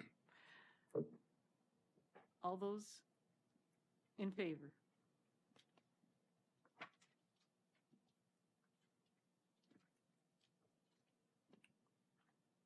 That passes unanimously. Thank you. Okay, so now those who wanted to speak to this, Trustee Daniele. Thank you very much. I wanted to echo my thanks and talk about the power of this morning's event. I was fortunate enough, I have done the blanket exercise before, but I appreciated very much that it was slightly Haltonized today. A few things that really, really stood out for me today. We made a commitment to make sure that this got into the schools and down to the students. But today you opened it up to JWS staff. You demonstrated our commitment to every person within this board, whether they're in HR, they're in business services, they're in facilities. Everyone had the opportunity to take part of this, whether they directly work with or impact students. And that really, really impressed me. That really says something of the level of commitment of this board to this process. The other piece I wanted to direct directly to you, Superintendent Etoff. You chose to lead today. You were the narrator. And I know it's not the first time you've done it. And you commented that every single time you do it, it seems to get a little bit harder. And I want to thank you for doing that. Sometimes the hard stuff is the most impactful. And I know it was at a cost to you, but it was hugely impactful on us. So thank you so much. Thank you. Vice Chair Graves. Thank you. I just wanted to just touch of a personal story. And I wanted to say I really love when what we do around this table and what the senior team does, all the hard work that they put in is when I can see evidence of it as a parent. And I have to say that my very quiet preteen, who have a hard time knowing just exactly what he does all day, came to me a few months ago and said, "Mom, we did this really great exercise in class today," and told me all about it. So it completed that circle, and it was really nice to hear. So thank you to everyone involved in these initiatives. They really are making an impact and a difference with our students. Thank you. Are there any other speakers to this information item tonight? Seeing none, I'd like to thank you very much for your report. It is very evident that this board has come a long way in a very short time, and it is due to the leadership that is being, through you, Superintendent Etoff, and through Mary Jane Farish, and through Tammy Hardwick, and previously we had some other people in the roles, but I'd like to thank you and everyone else involved, because it is so important that we all learn our real history and that we all grow up and recognize that we are all the same inside and we're all here together. So thank you very much.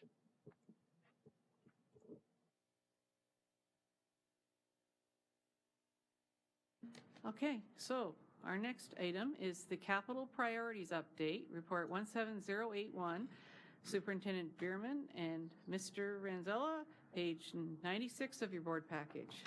Welcome back, both of you. Thank you.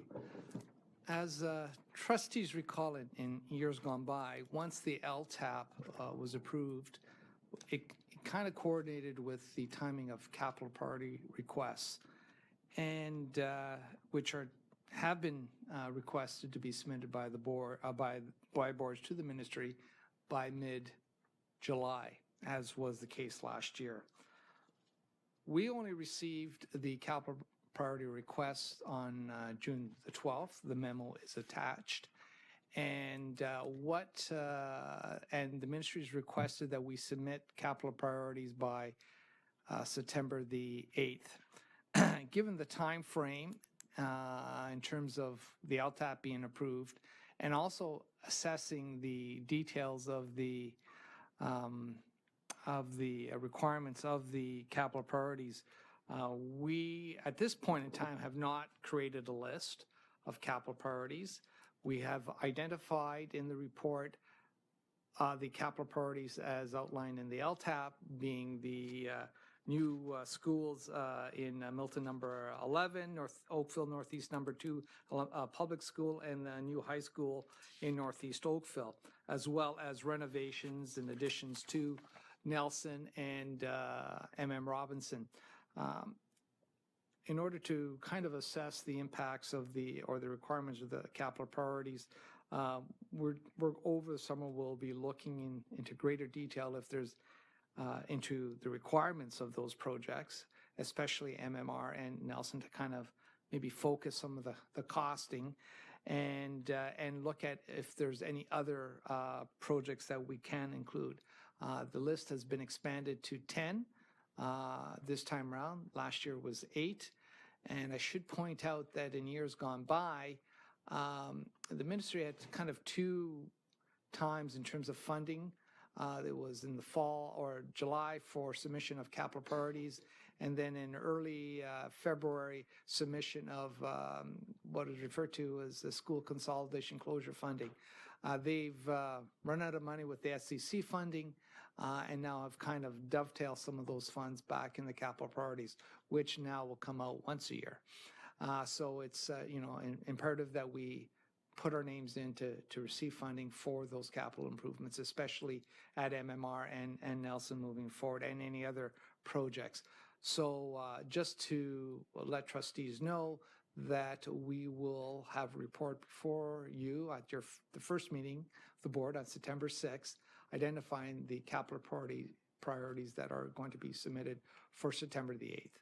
And the capital priorities will be developing the business cases throughout the summer. The prioritization will be presented, so if there's any changes in priorities, it just takes a numbering change. So I'd be glad to answer any other questions. Thank you. Thank you. There are at least one. Trustee Givens. Thank you, Chair Amos. Okay, so I just want to understand our process here. So we will need to pass the request on, is that our first board meeting back? So you're asking us to waive the rules then to be able to pass that. So I was wondering if there is a way to publish this earlier than that board meeting, because this has to do with finance, and I really think that the public should also have a look at it. We've done this before with some other things in January, and I just, the optics of having it come directly to board without the public really seeing it, and then passing it that night for a large amount of a request of our taxpayer dollars, it just doesn't seem great to me. So I was just wondering if that could be fulfilled. I've got a comment, but I think what my comment is I don't think it's a bad idea. Mr. Renzella. Well, and again, what we've done in the past, we have moved forward with the capital priorities and waiving the rules, mainly because the capital priorities have come out of the LTAP. So you have the 5 projects that are there. There may be some additional ones as we move forward in the event that we discover something. Again, it's something that is there. But again, I'll take direction from the director and the rest of the trustees is how to approach it. Is this information not in the LTAP which we just passed?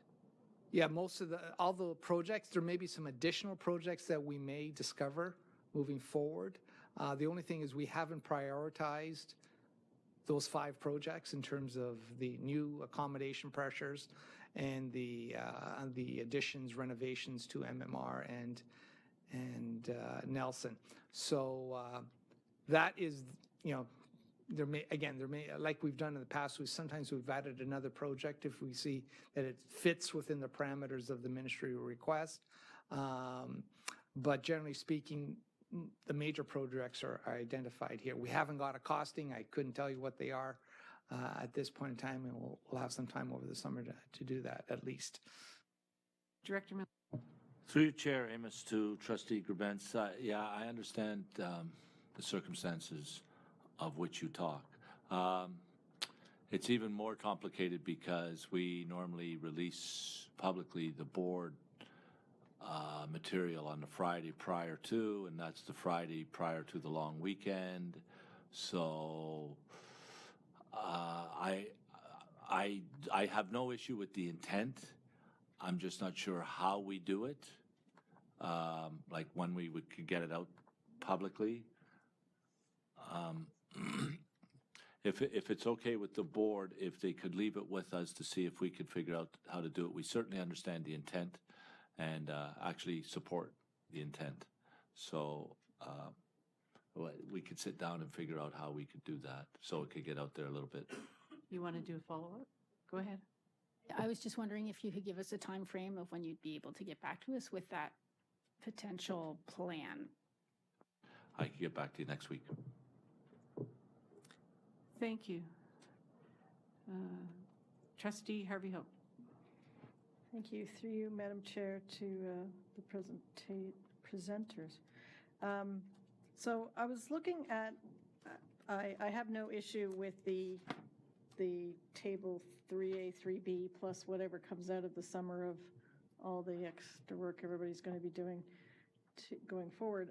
But I just had a historical question on Table 1 and Table 2, some of which have gone forward.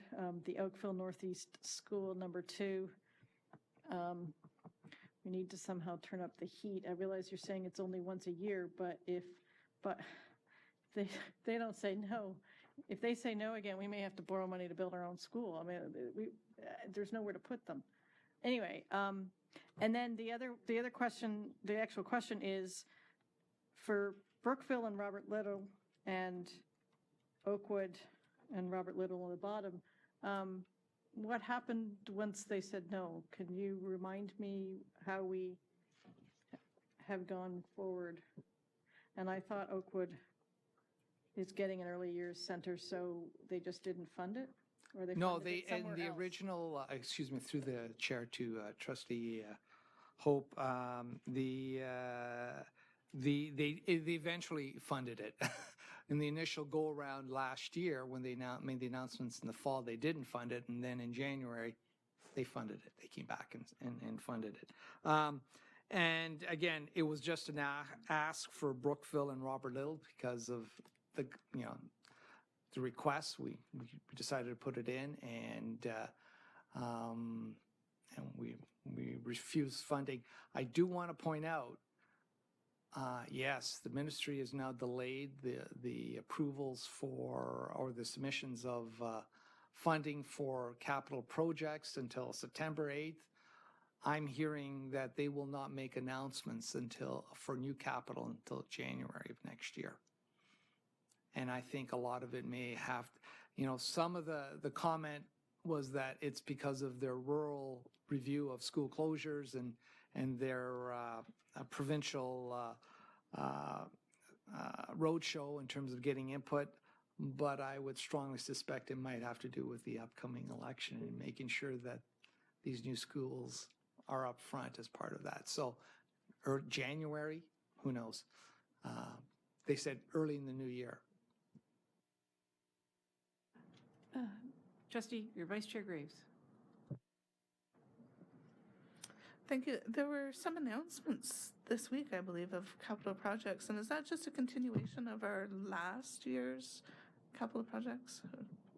Through the chair to Vice Chair Graves.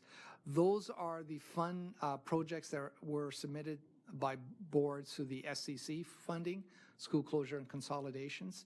So they submitted it as part of that process. And of course, we hadn't completed our process when requests were submitted. So we did not apply, but those were all related to some form of school closure consolidation. Thank you. I have a question. We're desperately in need of the Oakville Northeast number 2 school, and if they don't make the announcement until January, there's no way we're going to have it built for 2018. So is there any way we can advocate to get the money sooner? Have you seen how many houses are being built up there? So is there any way to, when the submission goes in, to invite them to come and have a look at what the growth is? Well, maybe through the chair to the chair. I would strongly suggest that they're pretty rigid in terms of the request. I think maybe a political push may help out at the trustee level, meeting with the local MPP whose community is affected by this growth, and to advise them of the issues at hand and maybe try to advance some of those projects. Again, I haven't heard the ministry ever approving something before a certain time. They kind of release them, but there may be some effort put in to discuss that with the local MPP. Superintendent Cullen. Through the chair, I'm going to have to agree with Mr. Renzella. I think the ministry has changed its timelines. As you know, in the past, we would have completed our LTAP and immediately moved into the capital priorities list for submission.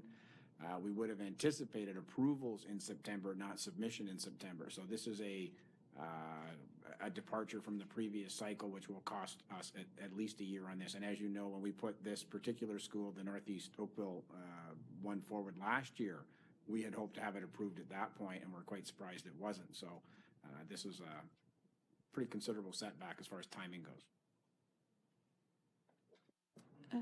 Trustee L. Harrison. Thank you, Madam Chair. I just have a question with respect to the ministry's letter on it's page 6 of 13. And it says, in addition to project-specific assessments, the following school board performance measures will also be considered for all capital priorities project categories. And there's 6 bullet points listed there.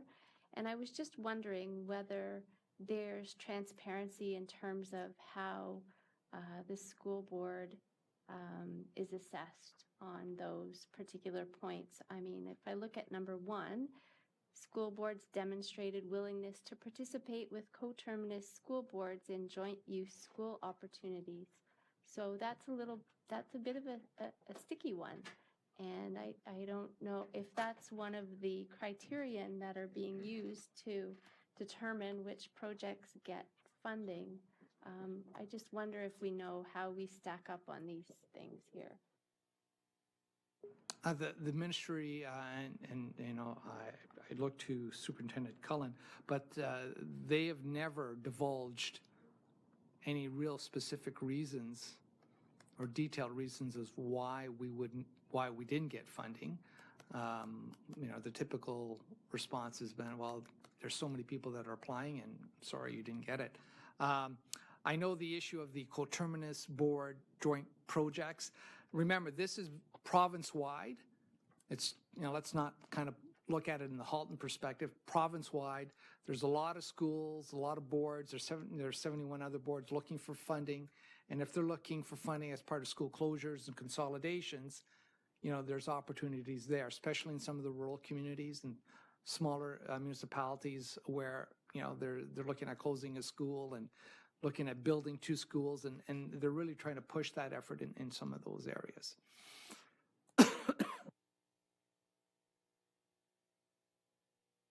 Thank you. Vice Chair Graves. Thank you. Chair, I think at this point in time, I'd like to make a motion that the chair of the board would write a letter to, and I'll leave that blank for now, I'll leave that open, to express concern regarding the timing of the capital project submission and announcements, outlining the desperate need for a new school in Northeast Oakville, and asking for consideration of that particular project sooner than current timelines would dictate. So you're making a motion and you need to waive the rules to deal with it? Yes, it would appear so. Do I have a seconder to waive the rules? Trustee Gray. Is there any discussion on waiving the rules?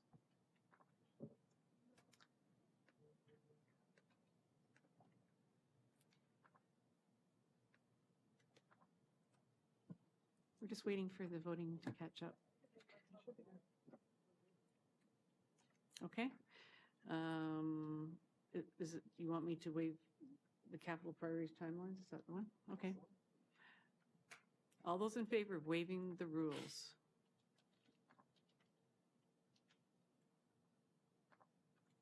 And that passes unanimously. So I'm assuming can you either email that out to all trustees? Already done. Okay, thank you. So you've made the motion. Is there a seconder? Can I second it? I'm asking a question. Is the chair allowed to second a motion? It's a long night. Okay. It's only 4:15 though. Good morning. Oh, okay. All right. Is there any discussion on the motion on the table? Go ahead. So the part of the question will have to be who to fill in the blank. I assume Indira Naidu-Harris. The local MPPs and the Minister of Education, maybe? Mitzi Hunter. I would do all our local MPPs, including the one up in Halton Hills.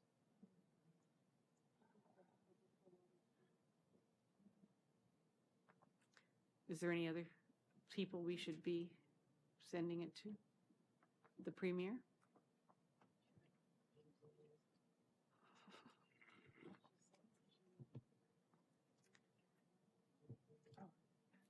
Okay, Trustee Harvey Hope. I did a little math, me and my math. Yes. 800 students divided by an average of 23 is 35 portables. You might want to add into the letter something along the lines of Uden now is not allowed to have any more, and the schools around it already are full, and that, does she have a spot to put the portables, and does she want a portable school? Because it's not quite as bad as one when we had 48, but 48 was a number they were uncomfortable with, and 35's pretty high. And I know I've offered my community could help out in a pinch, but I can tell you we're not going to take 27 of those 35. So this is a big deal. There may not be anywhere to put them. And I don't think the parents would like us to, some of the options aren't really palatable. So I think we really need to write this in such a way that it makes it very clear and perhaps a visual. There's a lot of half-built, almost ready to be finished houses up there. All you have to do is drive down that road, and I get every couple days, it's getting scarier and scarier. And when those people are moving in, those particular houses, they will be moving in with children, not with babies. So they're going to need schools. Director Miller. Through you, Chair Amos, to Trustee Harvey Hope. Thanks for those comments. You preempted what I was going to say. We will have great challenges in accommodation in that part of Oakville if we don't have a school sometime soon, because there is not a lot of space. Like Odinawi, certainly there's no space, but even south of Highway 5, the schools south of Highway 5, there's very little space. There's some room for some portables all the way to the QEW. So students may find themselves on buses for long periods of the day if there's not a resolution. So I appreciate that. So. Thank you. Trustee L. Harrison. Thank you. Through you, Madam Chair. My question is just, it goes back to my earlier comment about transparency of decision-making, and I wonder whether it's something should be included in there, or whether it's a separate matter. What did we do wrong? Yeah, like what, if not, why not kind of thing? Like, we'd really like to understand how we can build a business case that's going to be successful, because apparently having an explosion of students isn't enough of a reason to get funded. So I wonder what criterion on which we fell short, if that makes sense. Okay, thank you. I think we need the drone, take an aerial shot.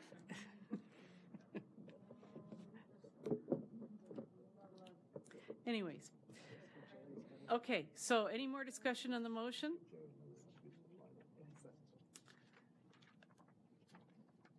All those in favor?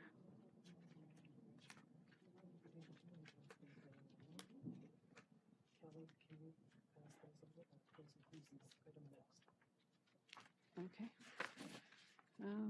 That passes unanimously. Thank you very much. That's 2 letters I get to write.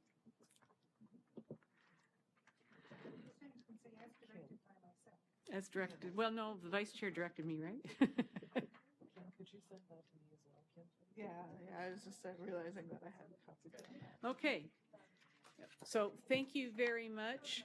Oh, before you leave, sorry, I have a suggestion.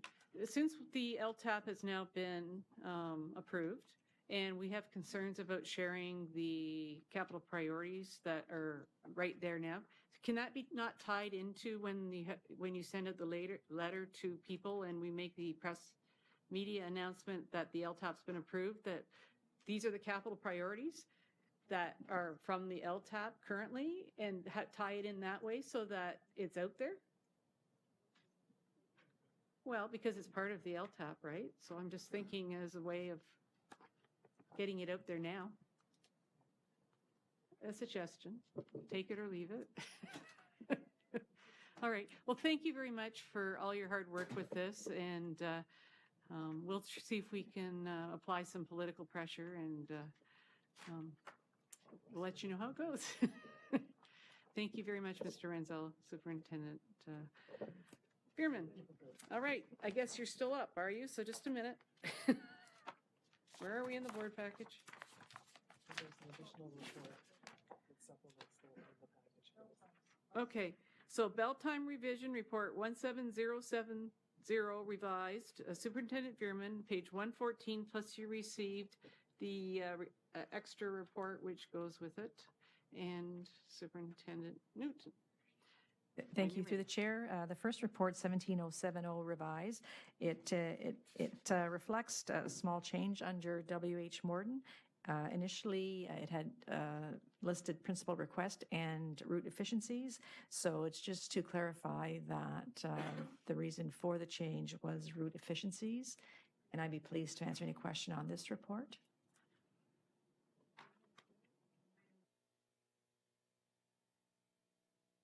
Trustee Harvey Hope.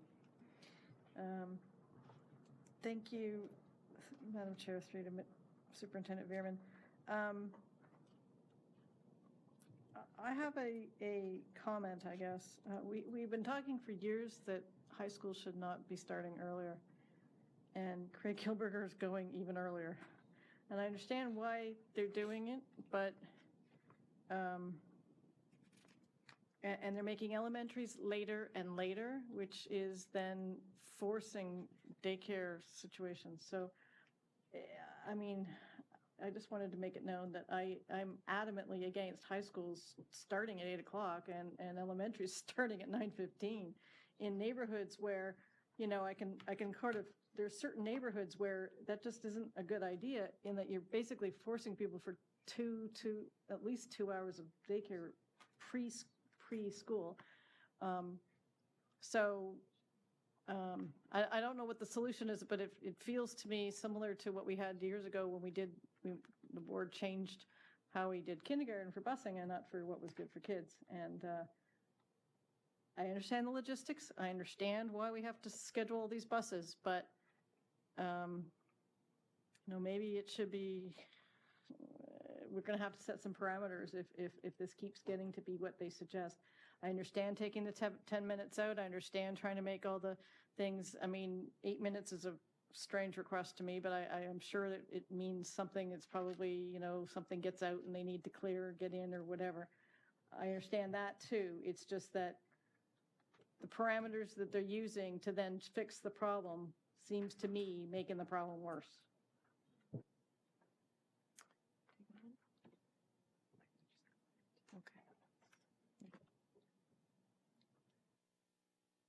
Okay. Vice Chair Graves. Good, thank you. Through you, Chair, to Superintendent Newton. I was wondering if the principal had the opportunity to reach out to any of the parents and get any feedback.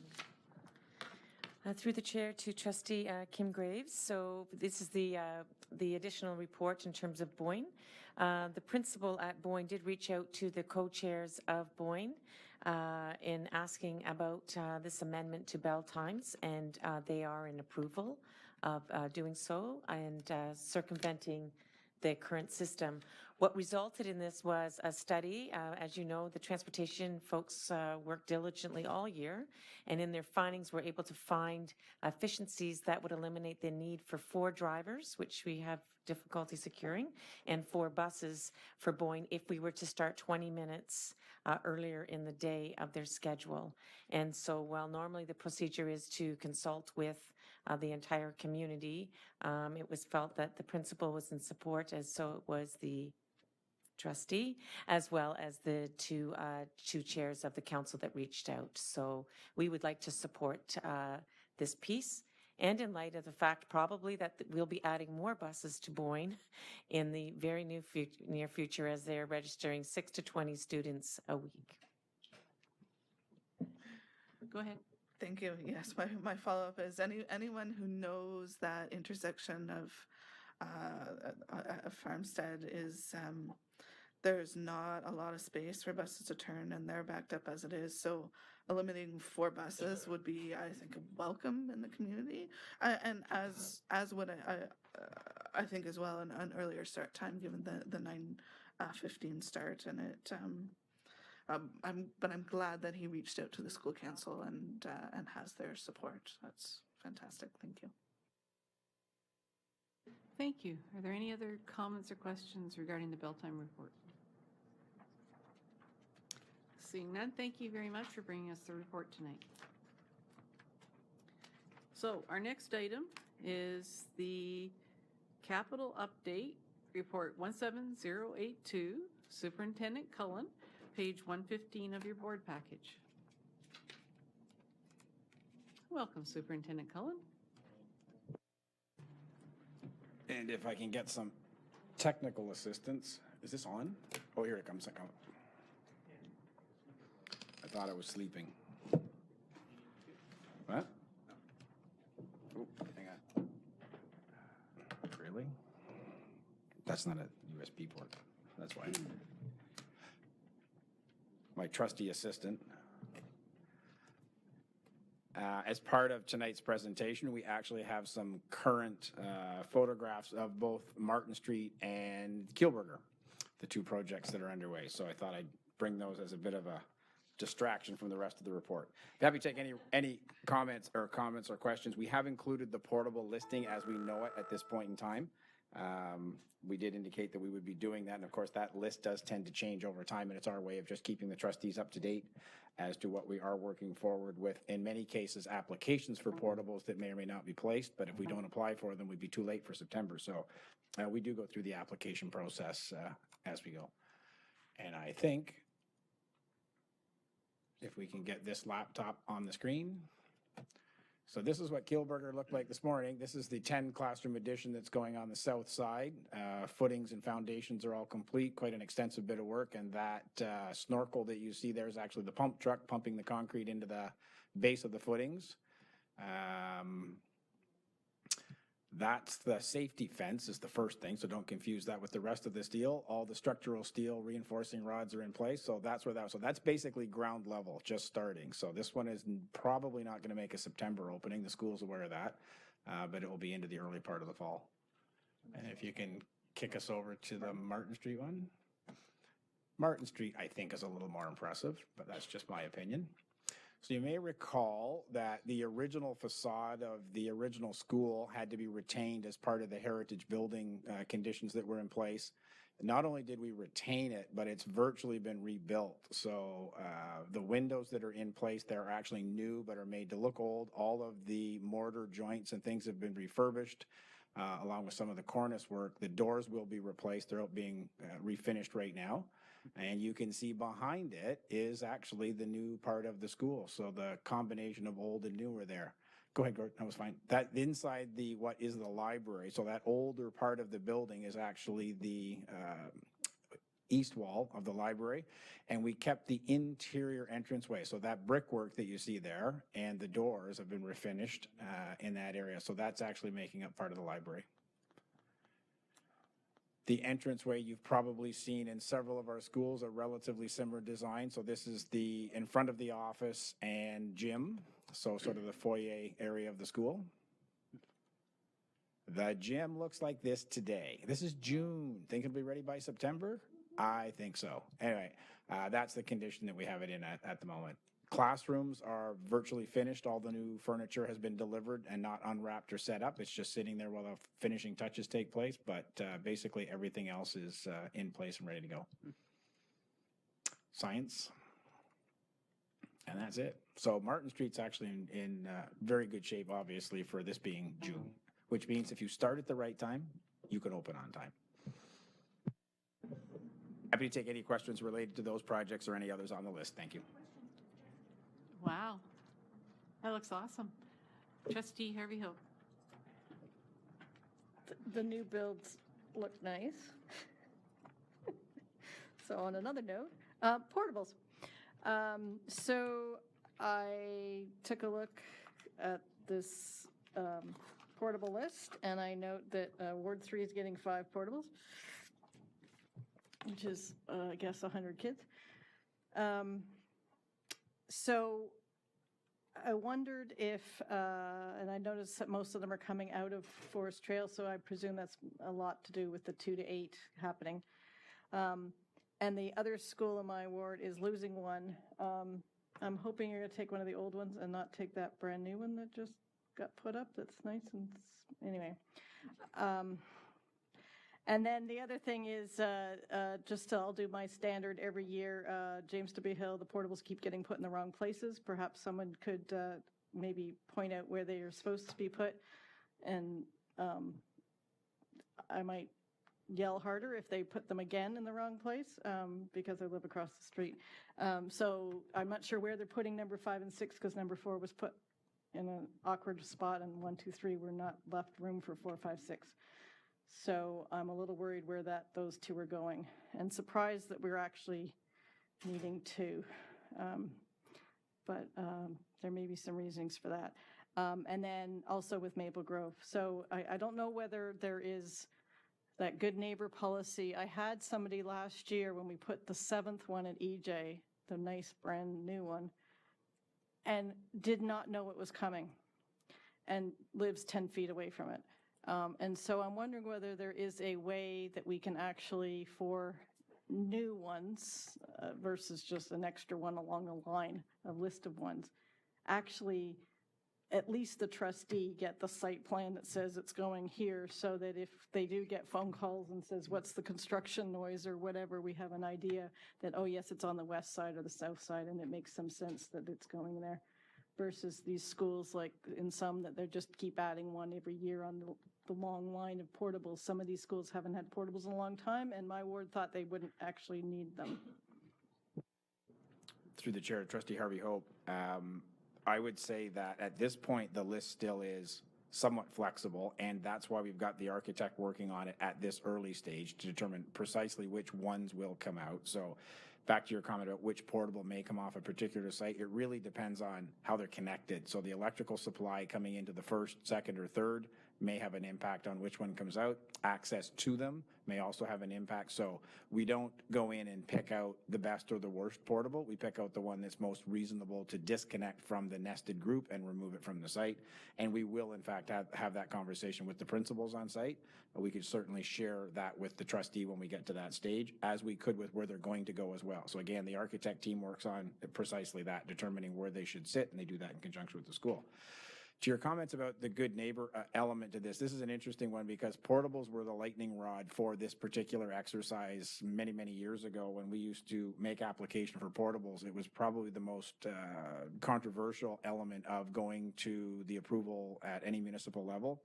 And as a result of the difficulty that was consistently delivered towards the portables and our process, and the cost that was then incurred, the ministry, I think, was instrumental in having the Planning Act changed to remove portables from that. So you may recall that they're no longer required to go through that particular site plan process, depending on the year and location. And it was precisely to avoid the cost and the interference that had been demonstrated by several municipalities around the province. So we don't want to go so far down the road that we bring ourselves back into that world. That would be, I think, controversial at best at the provincial level, but certainly sharing it with the trustee and having you be aware of what may occur if a resident were to contact you, you would certainly at least be in the loop as far as information goes and can answer that. Okay. I was not suggesting we go down the path of them having any say on where it goes, just again, a communication issue. This woman actually was upset her view got blocked, not the other way around. So she was actually, had enjoyed having students in the backyard versus the other way around. So again, I've been in different situations where, one neighbor wanted trees to block the view of the portables and other ones, so I understand the concept, but again, it's hard to answer the phone calls when you don't actually know if that end of the school property, they're digging for a portable or they're digging because there's a water main break, right? So, and in the summer, it's sometimes hard to reach the principal.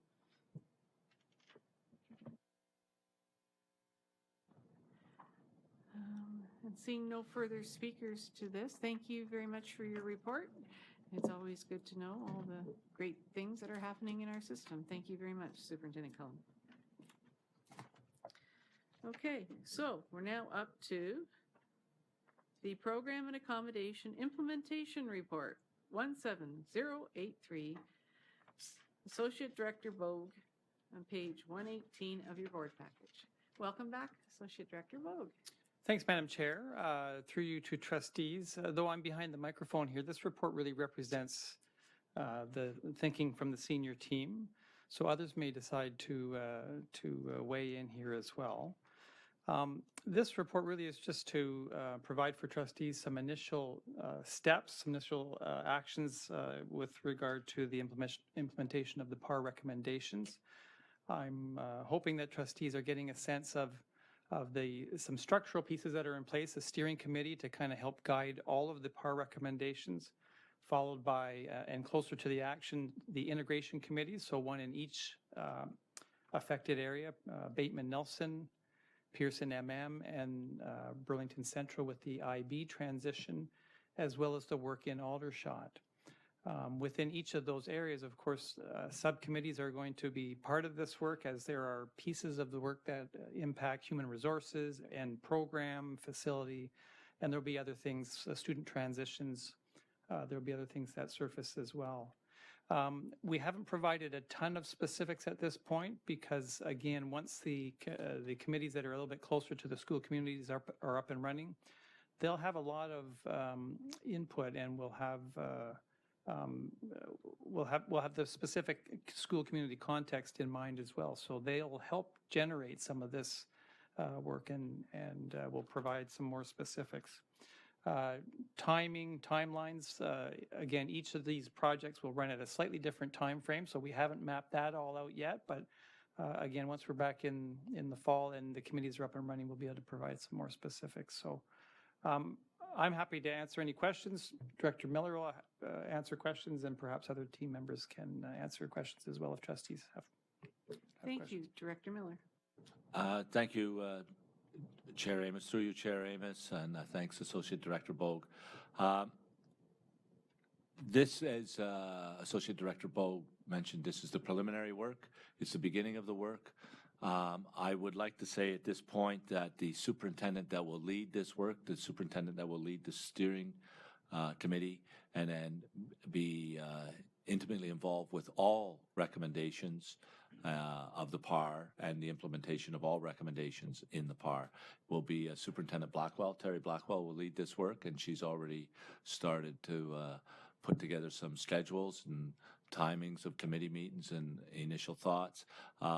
She will work closely with the senior team, work closely with the trustees, in particular the local trustees.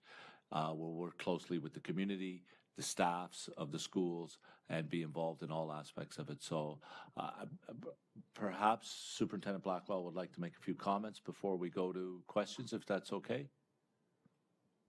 Superintendent Blackwell. Thank you. And as you see in the report, there are lots of pieces in place already, but we really want to be careful not to get the work done and started before including the people that it's impacting.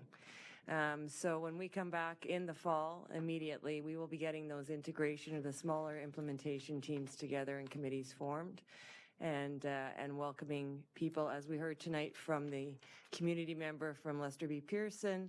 Some great ideas came out of one person, and the collective capacity to bring some ideas to the table. We look forward to hearing them. We will do because of the nature of this, we will do a media release either tomorrow or Friday, letting the community know that Terry will be, Superintendent Blackwell will be doing the lead on this. The other, and we've already said it tonight once, and Superintendent Cullen spoke about it. We've also will begin the work in searching for the process to acquire an architect to design. The intent of doing that early is so that that architect is part of the committees to hear the input from the communities on design and so on. Thank you. And I believe there are some comments and questions. Trustee Daniele.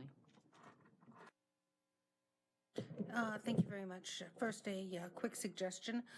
The steering committee, I think you've got a wide range of viewpoints and perspectives there, but I do truly feel that the steering committee should also have at least one trustee, if not all four Burlington trustees on it, simply because we made a commitment to the communities that we were going to be overseeing this very carefully, and I believe having them on the steering committee could do that. And then my second piece, I was speaking with Superintendent Zonneveld earlier today, and I did tell him that I was going to look to him to repeat the conversation he and I had. He was telling me about some of the innovative approaches that he's taken and the people that he's pulling together, and I just wondered if he could highlight that for everyone else. Go ahead. Through you, Chair Amos, to Trustee Daniele, I absolutely concur that the four Burlington trustees will be integral to this, and I'm sure Superintendent Blackwell will be organizing that, their work and so on. So part of the steering committee? Absolutely, yes. Part of the steering committee. Thank you. Superintendent Zonneveld. Through the chair to trustees. So we've already began some of our conversations with staff about what these transitions will look like. We've already, right away, we had staff out the next morning after the decision of trustees at the last meeting, out in talking to students and staff in the affected schools so that they were well informed and understood the decisions and that support was available for them moving forward. And then we're already asking for input around transition processes and what those would look like. And we've been put a call out looking for staff that have been involved in previous closures and amalgamations of schools. So for example, when we closed General Brock and combined it with Lord Elgin, some of those staff are still in the community. So we are, and working within our system. So we're turning to those staff to look at their experiences and their advice of what went well and what we could learn from those experiences, what could be improved upon, so that we're not starting from scratch.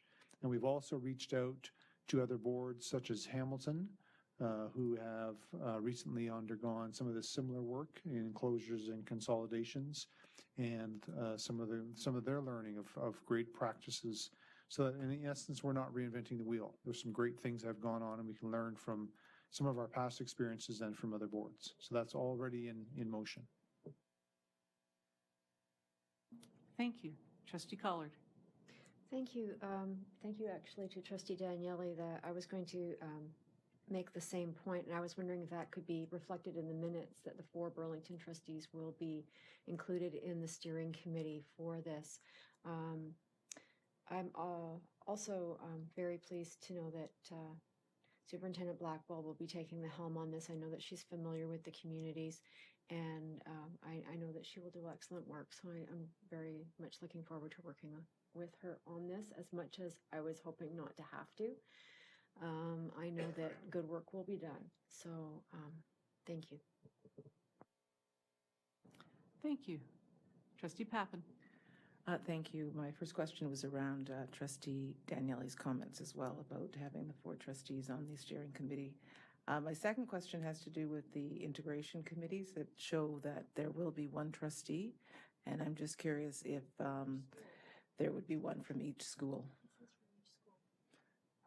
It is from each okay. affected school. Thank so you. There Thank will you be, for clearing that up. Yeah. Okay.